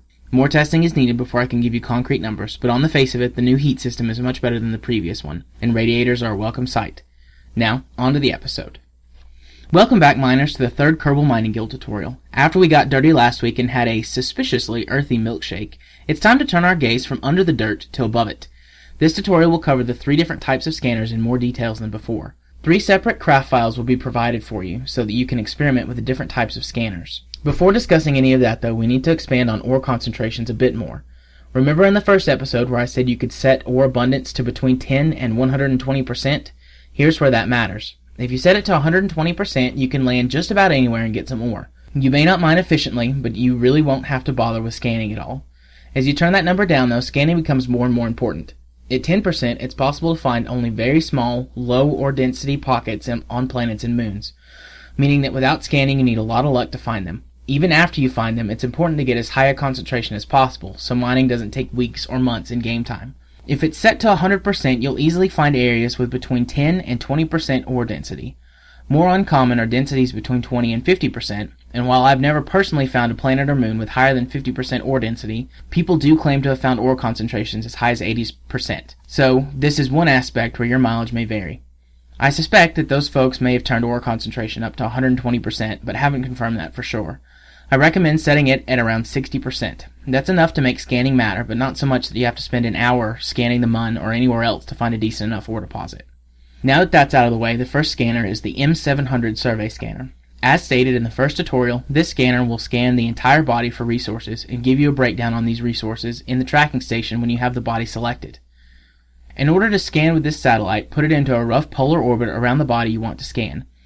When attempting to deploy, the scanner would tell you if your orbit is too high, too low, or not polar enough. It's fairly lenient, though, with where you need to place it. For example, to scan Kerbin, it needs to be in a stable orbit with an altitude of between 60 and 1,500 kilometers. This varies with smaller bodies having smaller maximum scan heights, but Gilly's the only scannable body with less than 100 kilometer maximum scan height. It does require a couple of extra things that the other scanners do not. You have to have an antenna on the satellite to transmit data back to the KSC, otherwise you can't scan at all. It also is pretty power hungry for the scan itself and the transmission of the scan data, so you will need to take a few extra batteries or solar panels up with it to make sure it stays powered. As a final bonus, you receive a small amount of science for performing and transmitting the scan. The M700 is not perfect, however, as it's not very precise. It needs the other scanners to refine the results and pinpoint the big concentrations of ore. This scanner, however, is more than plenty to get you going, and depending on your playstyle, may be more than enough for you to work with. The second is the M4435 narrowband scanner. This scanner does exactly what the M700 does, except on a much smaller scale. It scans a radius directly below your ship, has no minimum altitude for scanning, and a maximum altitude of 500 kilometers. This max altitude does scale up or down based on the size of the body you're orbiting.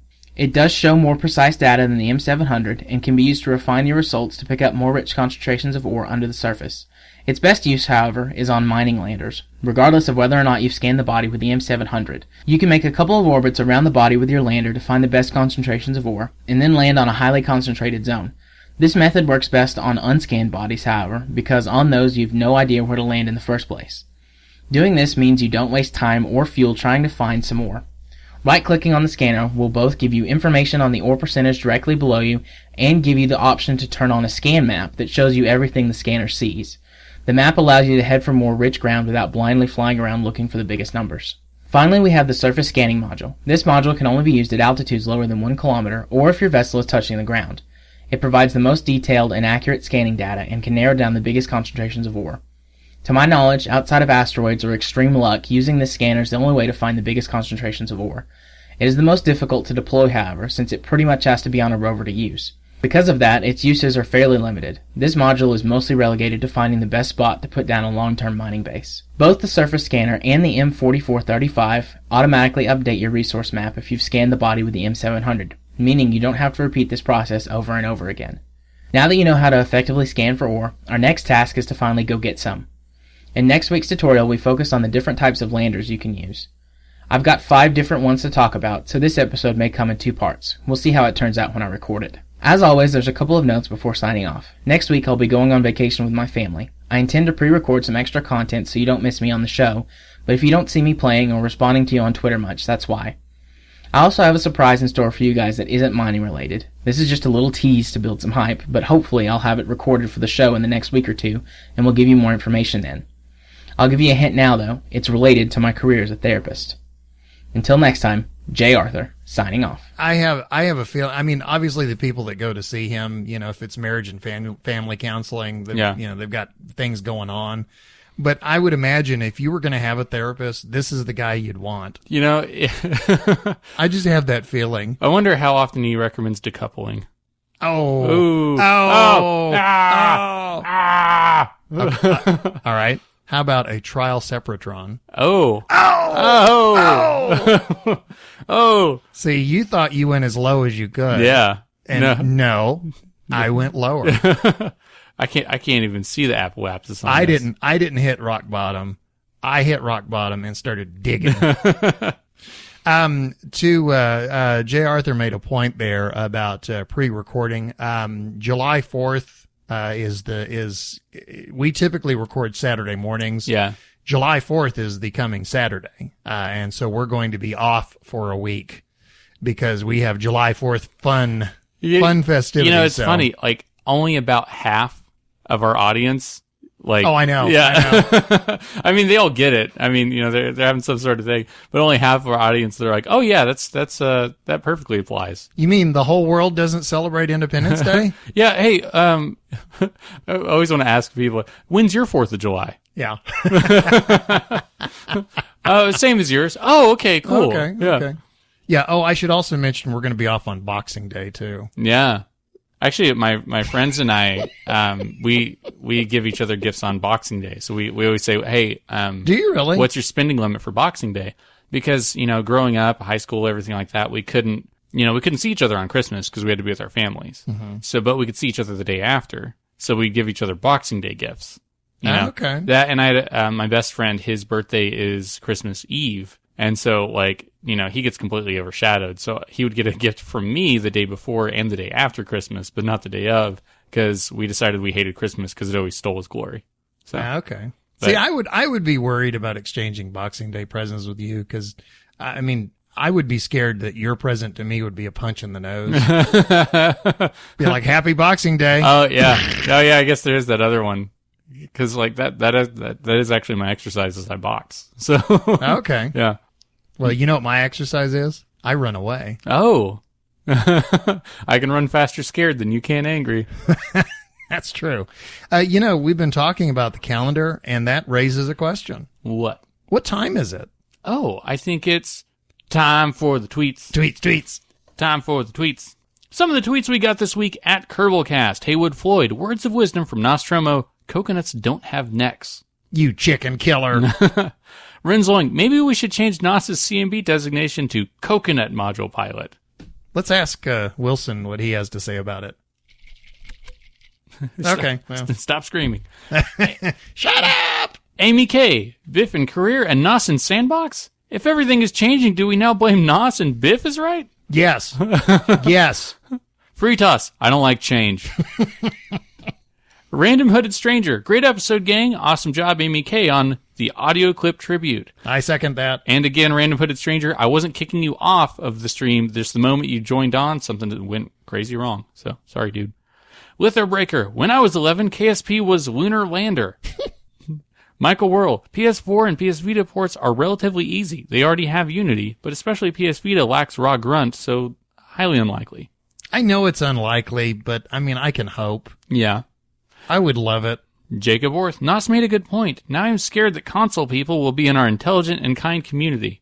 I'm really not worried about that. Because, okay, so let's say they join the community or anything. Mm-hmm. If you're on a computer and you're playing a game, you can go to the forum and not even leave where you're at. Right.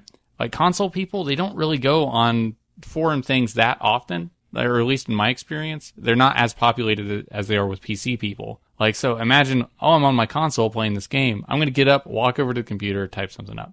I know that that's kind of a stupid example, but Well, I also... I think probably the concern is multiplayer, but I mean, there's so much even space. then, most of the people that you consider obnoxious console gamers, they're not going to get on Kerbal Space Program. Yeah.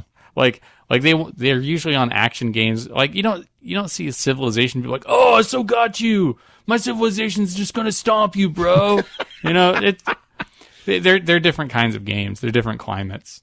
You know where the most obnoxious players are? Games where when you step out of your safe zone, somebody shoots you in the head. Who would do that? Yeah, who would do that, Nostromo? Who would do that? Next tweet's from Jay Arthur. Just saw Jurassic World. There's a bit more family stuff going on, but not much. Especially you count the overall family good theme. Family good. At Whole Enchilada. You seriously don't like Shake It Off? The perfect pop song? I guess it's true. Haters gonna hate. Okay, now I have to take issue with this. This drives me nuts about the whole she who must not be named hater thing. Uh-huh. When you went to see Jurassic World, Yeah. if you had come to me and said, you know what, I just really didn't like that movie, would I have called you a hater? No. But there's this whole little, and I know he's kidding here, but there's this whole cult of personality around She Who Must Not Be Named. And if you don't like her music, you're a hater. Yeah. To me, a hater is those little trolls that like to hang out in forums. And no matter what anybody says, they've got to get in there and they've got to say something contrary and be insulting. That's a hater. Yeah. I love all kinds of music. In her genre, for example, I'm a big fan of Casey Musgraves. Casey Musgraves just came out with an album, and it was great. She is a country singer-songwriter, and it's a great album. I love Miranda Lambert. Other female singer-songwriters that I like, Tori Amos, Amy Mann, Natalie Merchant, Sarah McLachlan. I mean, I like a lot of female singer-songwriters. I just don't like this one in particular. I'm not a hater. Yeah, I will say there's a difference between being a hater and having an opinion. Yeah. You know, like a hater is somebody, they constantly go out of their way to bash whatever the thing is. And those people, they kind of need to move on. You know, having a differing opinion, though, is fine. Sure. But the moment somebody has a differing opinion and you call them out as a hater, like I've seen Facebook posts recently by people I know saying, you know, I have this opinion, and why do we even do this? I don't want to start a discussion. I just want to say my point of view. By saying I don't want to start a discussion, that's saying I want everyone to know my opinion, but I don't want to know yours. Well, it's the movie High Fidelity. Yeah. You remember he says, how can expressing a preference be stupid? Or how can expressing a preference be wrong? Mm-hmm. But there's this whole cult of personality that's come up where if you say even the slightest thing against her, you're a hater.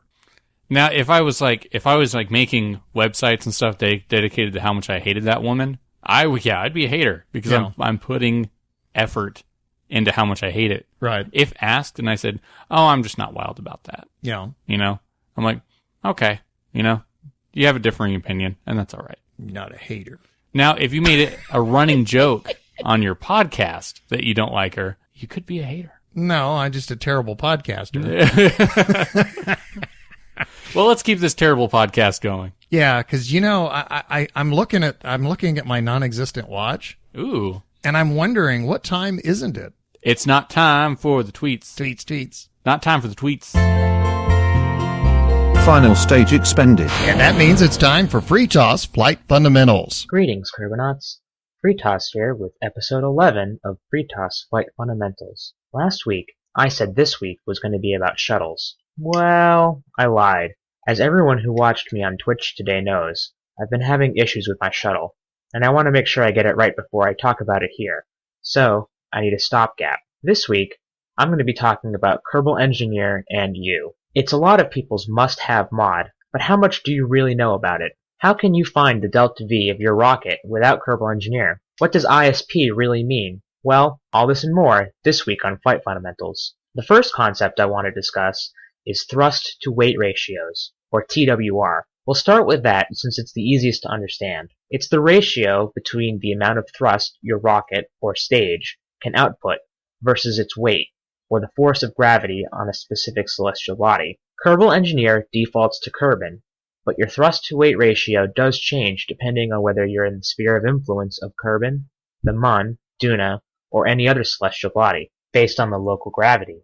In order to fly, your rocket needs enough thrust to overcome its own weight. A TWR greater than 1 is needed for whatever celestial body you're trying to launch from. Does that mean, however, that you want the biggest thrust-to-weight ratio possible? No. It's really more of a fine balance.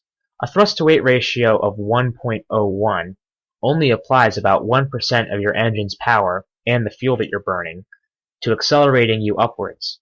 A TWR of 10 means that you'll accelerate so fast that you'll explode from shock heating on your ascent since you're moving so quickly. Also, since drag increases exponentially with speed, it means that you're wasting a lot of energy fighting high drag forces if you go too quickly. I find that a thrust-to-weight ratio of about 1.75 on the launch pad of Kerbin works pretty well. Next up is ISP, or specific impulse. This is a property of rocket engines. Impulse, in physics, is defined as a force applied over time. Specific means that it's in terms of mass. So specific impulse is force times time divided by mass. Engines have a certain rate at which they use fuel. Say an engine burns 1 newton, weight not mass, of fuel per second and outputs 10 newtons of thrust. Dividing the thrust of 10 newtons by the 1 newton per second of fuel consumption gives that engine an ISP of 10 seconds. When measuring using the weight of fuel burned per second, Specific impulse has units of seconds. But what does this really mean? Engines with a higher specific impulse, a property stock KSP will provide you in the VAB, are more efficient. They provide more thrust per unit fuel burned, or burned fuel slower for equal force output compared to a lower ISP rocket. The best specific impulse engine in the game is the Ion engine, followed by the LVN nuclear engine. There is a trade-off with these engines, however, and that is they have very low thrust output, so your thrust-to-weight ratio can suffer. Also, in general, the ISP of rockets improves as they climb out of the atmosphere, and are their best when they're in vacuum. ISP is also an important factor in calculating your rocket's delta V, which, of course, is next, the grand finale, how Kerbal Engineer, or you with a calculator, can come up with how much delta V your craft has. Delta V is calculated using the ideal rocket equation, which is that the delta V equals VE times the natural log of M1 divided by M2. VE in this equation is the effective exhaust velocity of your rocket, but this can be substituted to use specific impulse instead. VE is equal to the ISP of your rocket times 9.81 meters per second squared. Astute listeners may notice that 9.81 meters per second squared is 1 g of acceleration. This conversion comes from the fact that the specific impulse uses fuel consumption rate in newtons, a unit of force, not kilograms, a unit of mass. On Earth and Kerbin, 1 kilogram of mass weighs 9.81 newtons. Using this substitution, the ideal rocket equation becomes delta V equals specific impulse times 9.81 times the natural logarithm of M1 divided by M2. Specific impulse in this equation is the ISP of the engine or engines you are using. If you're using more than one of the same type of engine in one stage, the ISP is still that of one engine.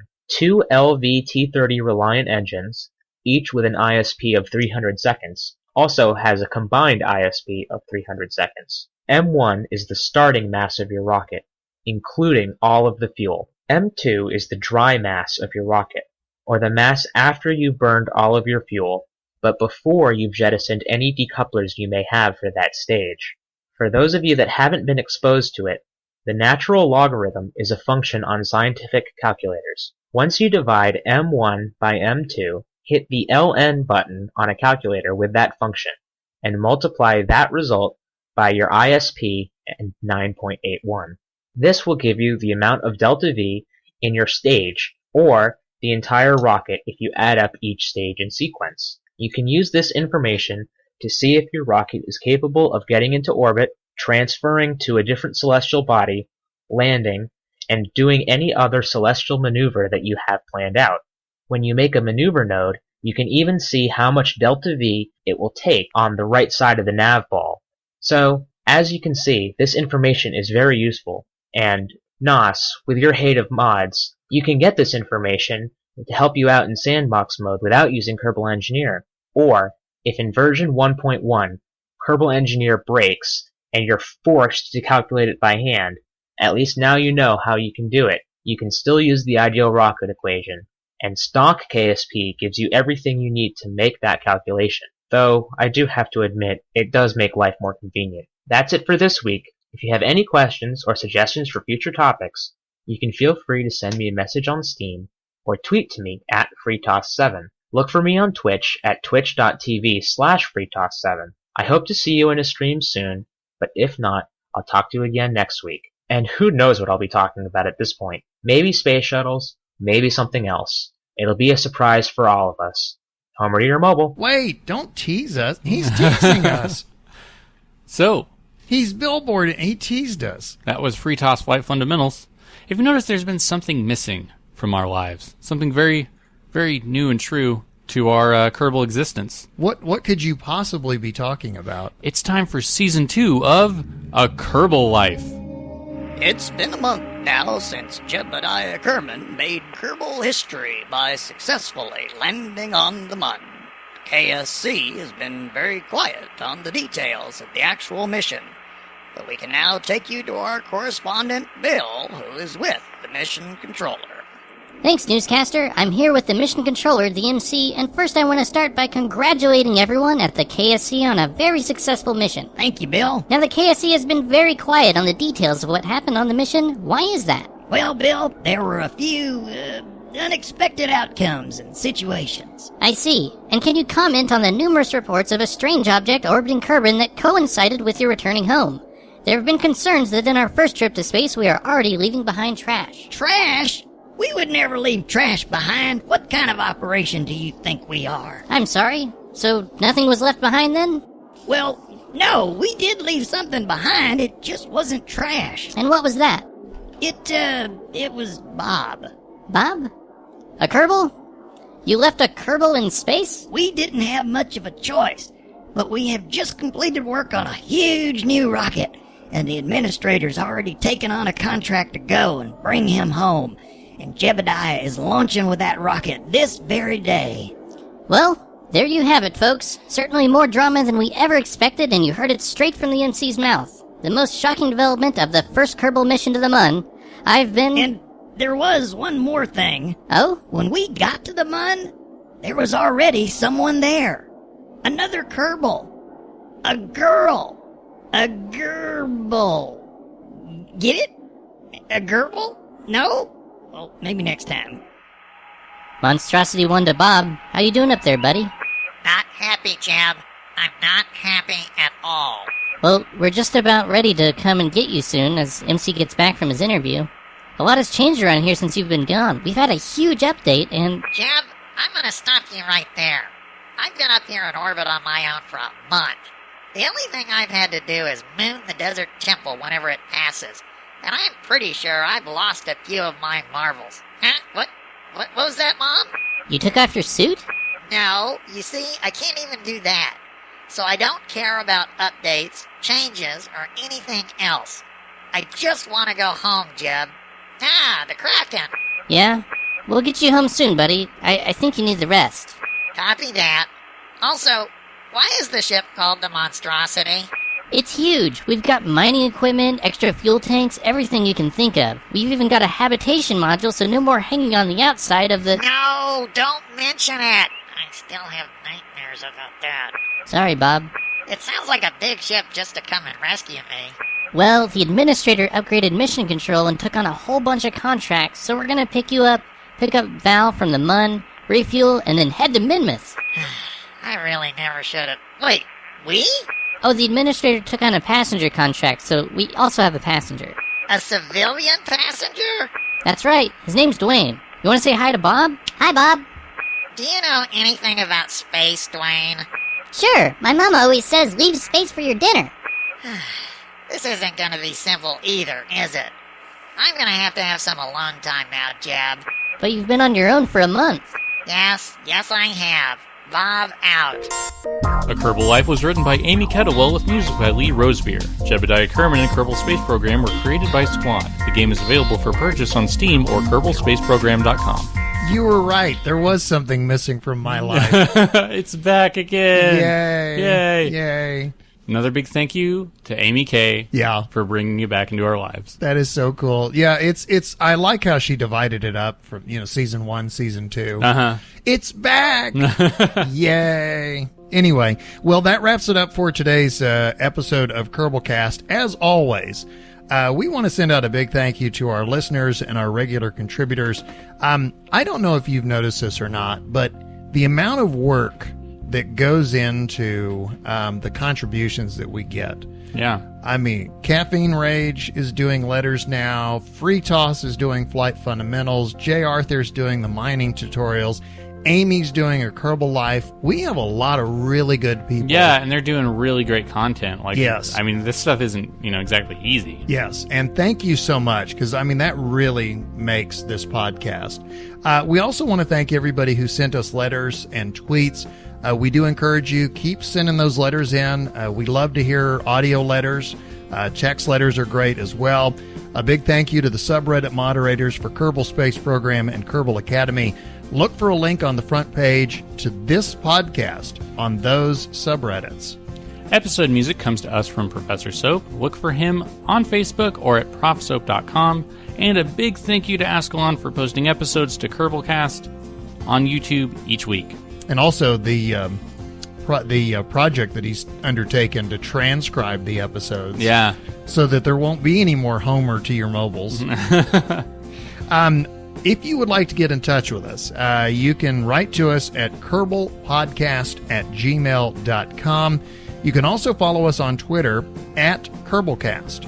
You can subscribe to us on iTunes, and all episodes of Kerbalcast can be found at kerbalpodcast.libsyn.com. And you can find us on Steam. Me more than you, though, I think. Yeah. I am Biff Aldrin. He is Nostromo. And we are occasionally on Steam where you can get on and abuse us. or if you log into NOS's... well, we switched only now. 3 people can... So only about 3 people before everything crashes. Lucky number 4 gets kicked off. Yeah. And if you'd like to support Kerbalcast, you can donate on patreon.com/Kerbalcast. And just so you guys know, there's an After the Credits coming up, and we have a very special feature for you.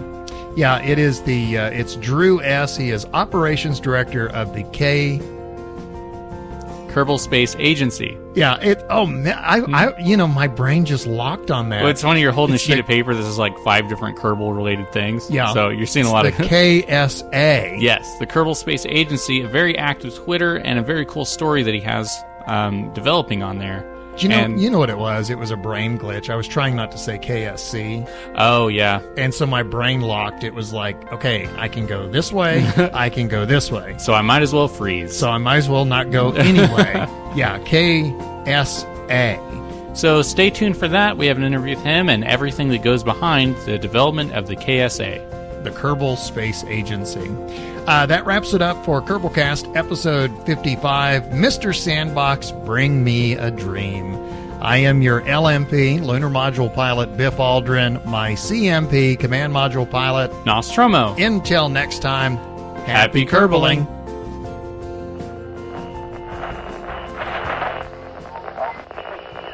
Thanks for sticking around. It's time for After the Credits. Or as Nos likes to call it, Kerbal After Dark. We are talking about Kerbal Space Agency. Players of this game have many unique ways of doing things, and Drew S. has come up with a way of playing the game, think of it in real time. He almost makes a narrative. It's like our coping mechanism for not having a real life? A real story. Yeah. It's like our coping mechanism for not having a story, because we've had those, our Kerbals plants. So, where did they come from? Right. So, we weren't given a story, so we've been making our own. Yeah. And he's actually been making a story of it like it were an organization, doing press releases. It's kind of like I started out as kind of like a log of things that I was doing in the game. I've had past experiences using Twitter to kind of track my activities while playing a game, especially for some of the big RPGs that we see nowadays. Is so many hours go into these games, and it's so intermittent for me when I play them that when I come back to the game, I want to know, what choices I made in the storyline, so I don't get lost when I come back, because some of them are getting pretty complex these days. And when it came to Kerbal Space Program, well, there's no real storyline to the game. I'm kind of making up my own story as I go, based on the actions that I do. And so I've always been interested in short story writing and fiction since I was a kid.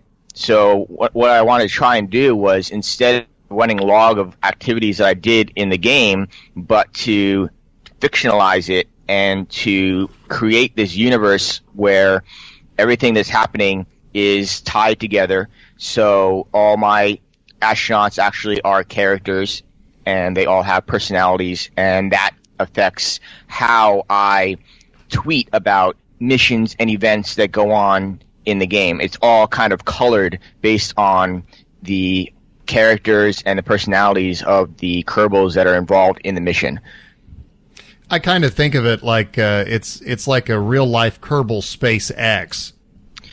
I guess one of the things I had going in was what if NASA, had a Twitter account when they were just starting their space program? That whole concept seemed kind of cool to me. So whenever you're doing these, they're all retroactively done? it's not as it happens. You've already played and then you're going back with screenshots, or are you as it happens, it happens? Yeah, right. Like there are numerous ways where I'll either video record, or I'll just take notes as I'm playing, or I'll just take a lot of screenshots so I can go back and reference those shots and actually use them via the Twitter account. But a lot of them mostly just reference, and so I'll play out a mission or I'll play out a day, and I'll go back and I will review and I'll say, okay, well this happened, or this rocket ship exploded when I tried launching, but I don't want to just say the ship exploded. I want to give a reason for why the ship exploded. So, based on things that'll happen, I might say, a communications failure occurred with the telemetry data that caused the rocket to spin out of control and explode. Whenever you are doing this, which one drives the other? Are you deciding where you want to go with the story and then play the game? Or are you playing the game and then building the story off of what happened? Great question. Yeah, that's one of the things I decided early on. And initially it was... Actually, no, it still is. And it's... The game drives the story, because I really like having an overall idea of where I want to go. So I'll say, okay, I'm going to put together a mission that's going to take me to Moon. But I'm not going to specify, okay, along the way, this is going to happen, and this problem's going to pop up. A perfect example actually is the most recent Mun mission that I ran. That was the first time I had sent Kerbals into orbit around Mun, and what happened was I didn't forget. I completely overlooked the fact that if I put on a altitude sensor to deploy my parachutes when I come back to Kerbin, just in case something happens, like the Kerbals go unconscious, or actually they can't go unconscious right now in the game. There's a mod out there now that does affect G-forces, but I just put that in there in case I wanted to write in that they had gone unconscious or something had happened. The trigger is there to automatically deploy the chutes at 2 kilometers or something above the ground. And I had this trigger on there, and I decided during the mission playing that I wanted to make a really close pass of Mun at some point in the mission, so I could have some really cool screenshots to show off and everything. And that event occurred, but what happened was I actually ended up passing 2 kilometers from Mun, but over the surface altitude dropped below 2 kilometers. So it triggered my emergency parachute action, but since I'm in orbit, what happened was it detached the capsule from the rest of the transfer stage and the heat shield as well. And so this event happened, and I'm like, what? I didn't understand at first. So I reset the game, because I wasn't going to let a game bug, get in the way of my play. And so I reset the game. It happened again. And I'm like, okay, that's just me being stupid and forgetting to check the radar altimeter on the trigger. But what I did was I just went with it. And that was that's what happened. And I had to go and set up a rescue mission to head out and rescue the guys from Mun. And that's not, it turned into a really good story, but, I did not plan that from the beginning. And I generally do not for anything that I do. So whenever you are looking for, you play the game and then you build the story off of what happened, are there any events that you're going to play coming up that you're looking forward to see what stories come from them? Yeah, there's a lot of cool missions I have planned, and unfortunately, with the current status of the game being kind of in flux between the latest updates that have been going out, I've decided to kind of take some time to let things smooth out a little bit more. But I'm looking forward to, first of all, some of the things I've already announced have been, there's a mission to Eve, which is going to be my second interplanetary mission, so that's going to be nice. The Kerbals in my universe just discovered ion drive technology, so they're working on making that more mature, and one of the ways they're going to do that is they're going to test out their first ion drive probe by visiting the asteroid that got captured by the game into orbit around Kerbin, and that was another cool game event that I did not plan and just kind of happened. Is one of the asteroids that swung by Kerbin got slowed down by Mun's gravity and ended up in a capture orbit. So that with the ion drive is what I'm looking forward to as well. And those are very near-term missions. I mean, long-term, talking about getting into a lot more, nuclear engines, nuclear engine drives. That'll be cool. And I've been really interested in a lot of the even longer endgame mods that are being worked on for faster than light travel. Like there's one that has actual jump buoys that you have to navigate out to. So it's not that you have a drive on your ship and you just send the ship from point A to point B. You have to take a ship out to one of the jump buoys and then use one of the jump buoys to jump from there to another system. But the mod's pretty complex where you can't have a buoy too close to, the gravity well of a planet. So you got to place the buoys far out, and there are different buoys that send you different distances and stuff. So much like I've had to go out and establish a comm network for using remote tech, initially I'll have to go out and set up a network of jump buoys. And that whole logistics aspect to things and playing the game is one of the things I really enjoy about Kerbal Space Program. Well, Drew, I have to compliment you. I think we all kind of keep a running storyline in our heads as we play, but you've actually turned it into a series of press releases and an ongoing storyline. If someone wants to follow this, how do they do that? Right now, it's as easy as possible. It's just follow on Twitter. That's where everything comes out. It's mainly a Twitter account. I've branched out to a couple other media outlets. Like I've done a lot of work to keep my Imager albums organized, and of course, if you're on the forums, there's also a official missions thread in the Mission Reports subforum that I keep organized and up to date. So one of the things I like about Twitter is it's there, it's easy to follow. It's you can come to it at the end of the day and do a quick recap, and I might have for a given day on average I might have 5 or 6, not even 4 or 5 tweets, that you can go back and look at, and it'll give you a really good idea of what happened during that day and let you keep up with it without having to go through so much hassle. Okay, thank you. Again, that's Drew S. He is the operations director of Kerbal Space Agency. If you would like to follow along, again, on Twitter, Kerbal Space Agency, you can search for that, or it is at, and this is all caps, KSA _mission control, and control is CTRL.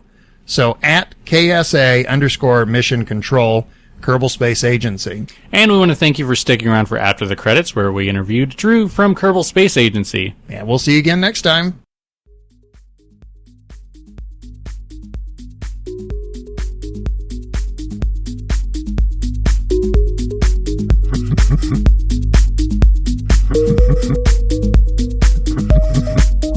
Greetings, guys. That was smooth. Velvety smooth. Velvety Smooth. Velvety Smooth grooving here.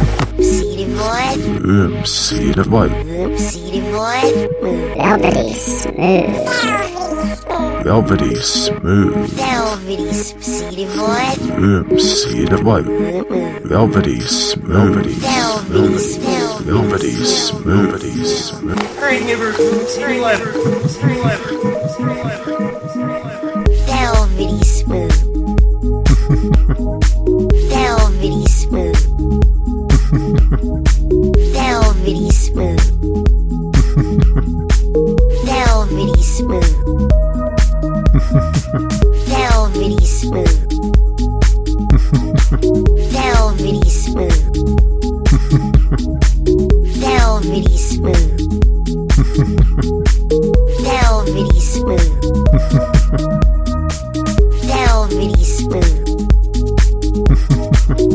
Velvety smooth. Velvety smooth. Velvety smooth. Velvety smooth. Velvety smooth. Velvety smooth. Velvety smooth. That was smooth. That was smooth. Smooth. Smooth. Smooth. Smooth. Smooth. Smooth.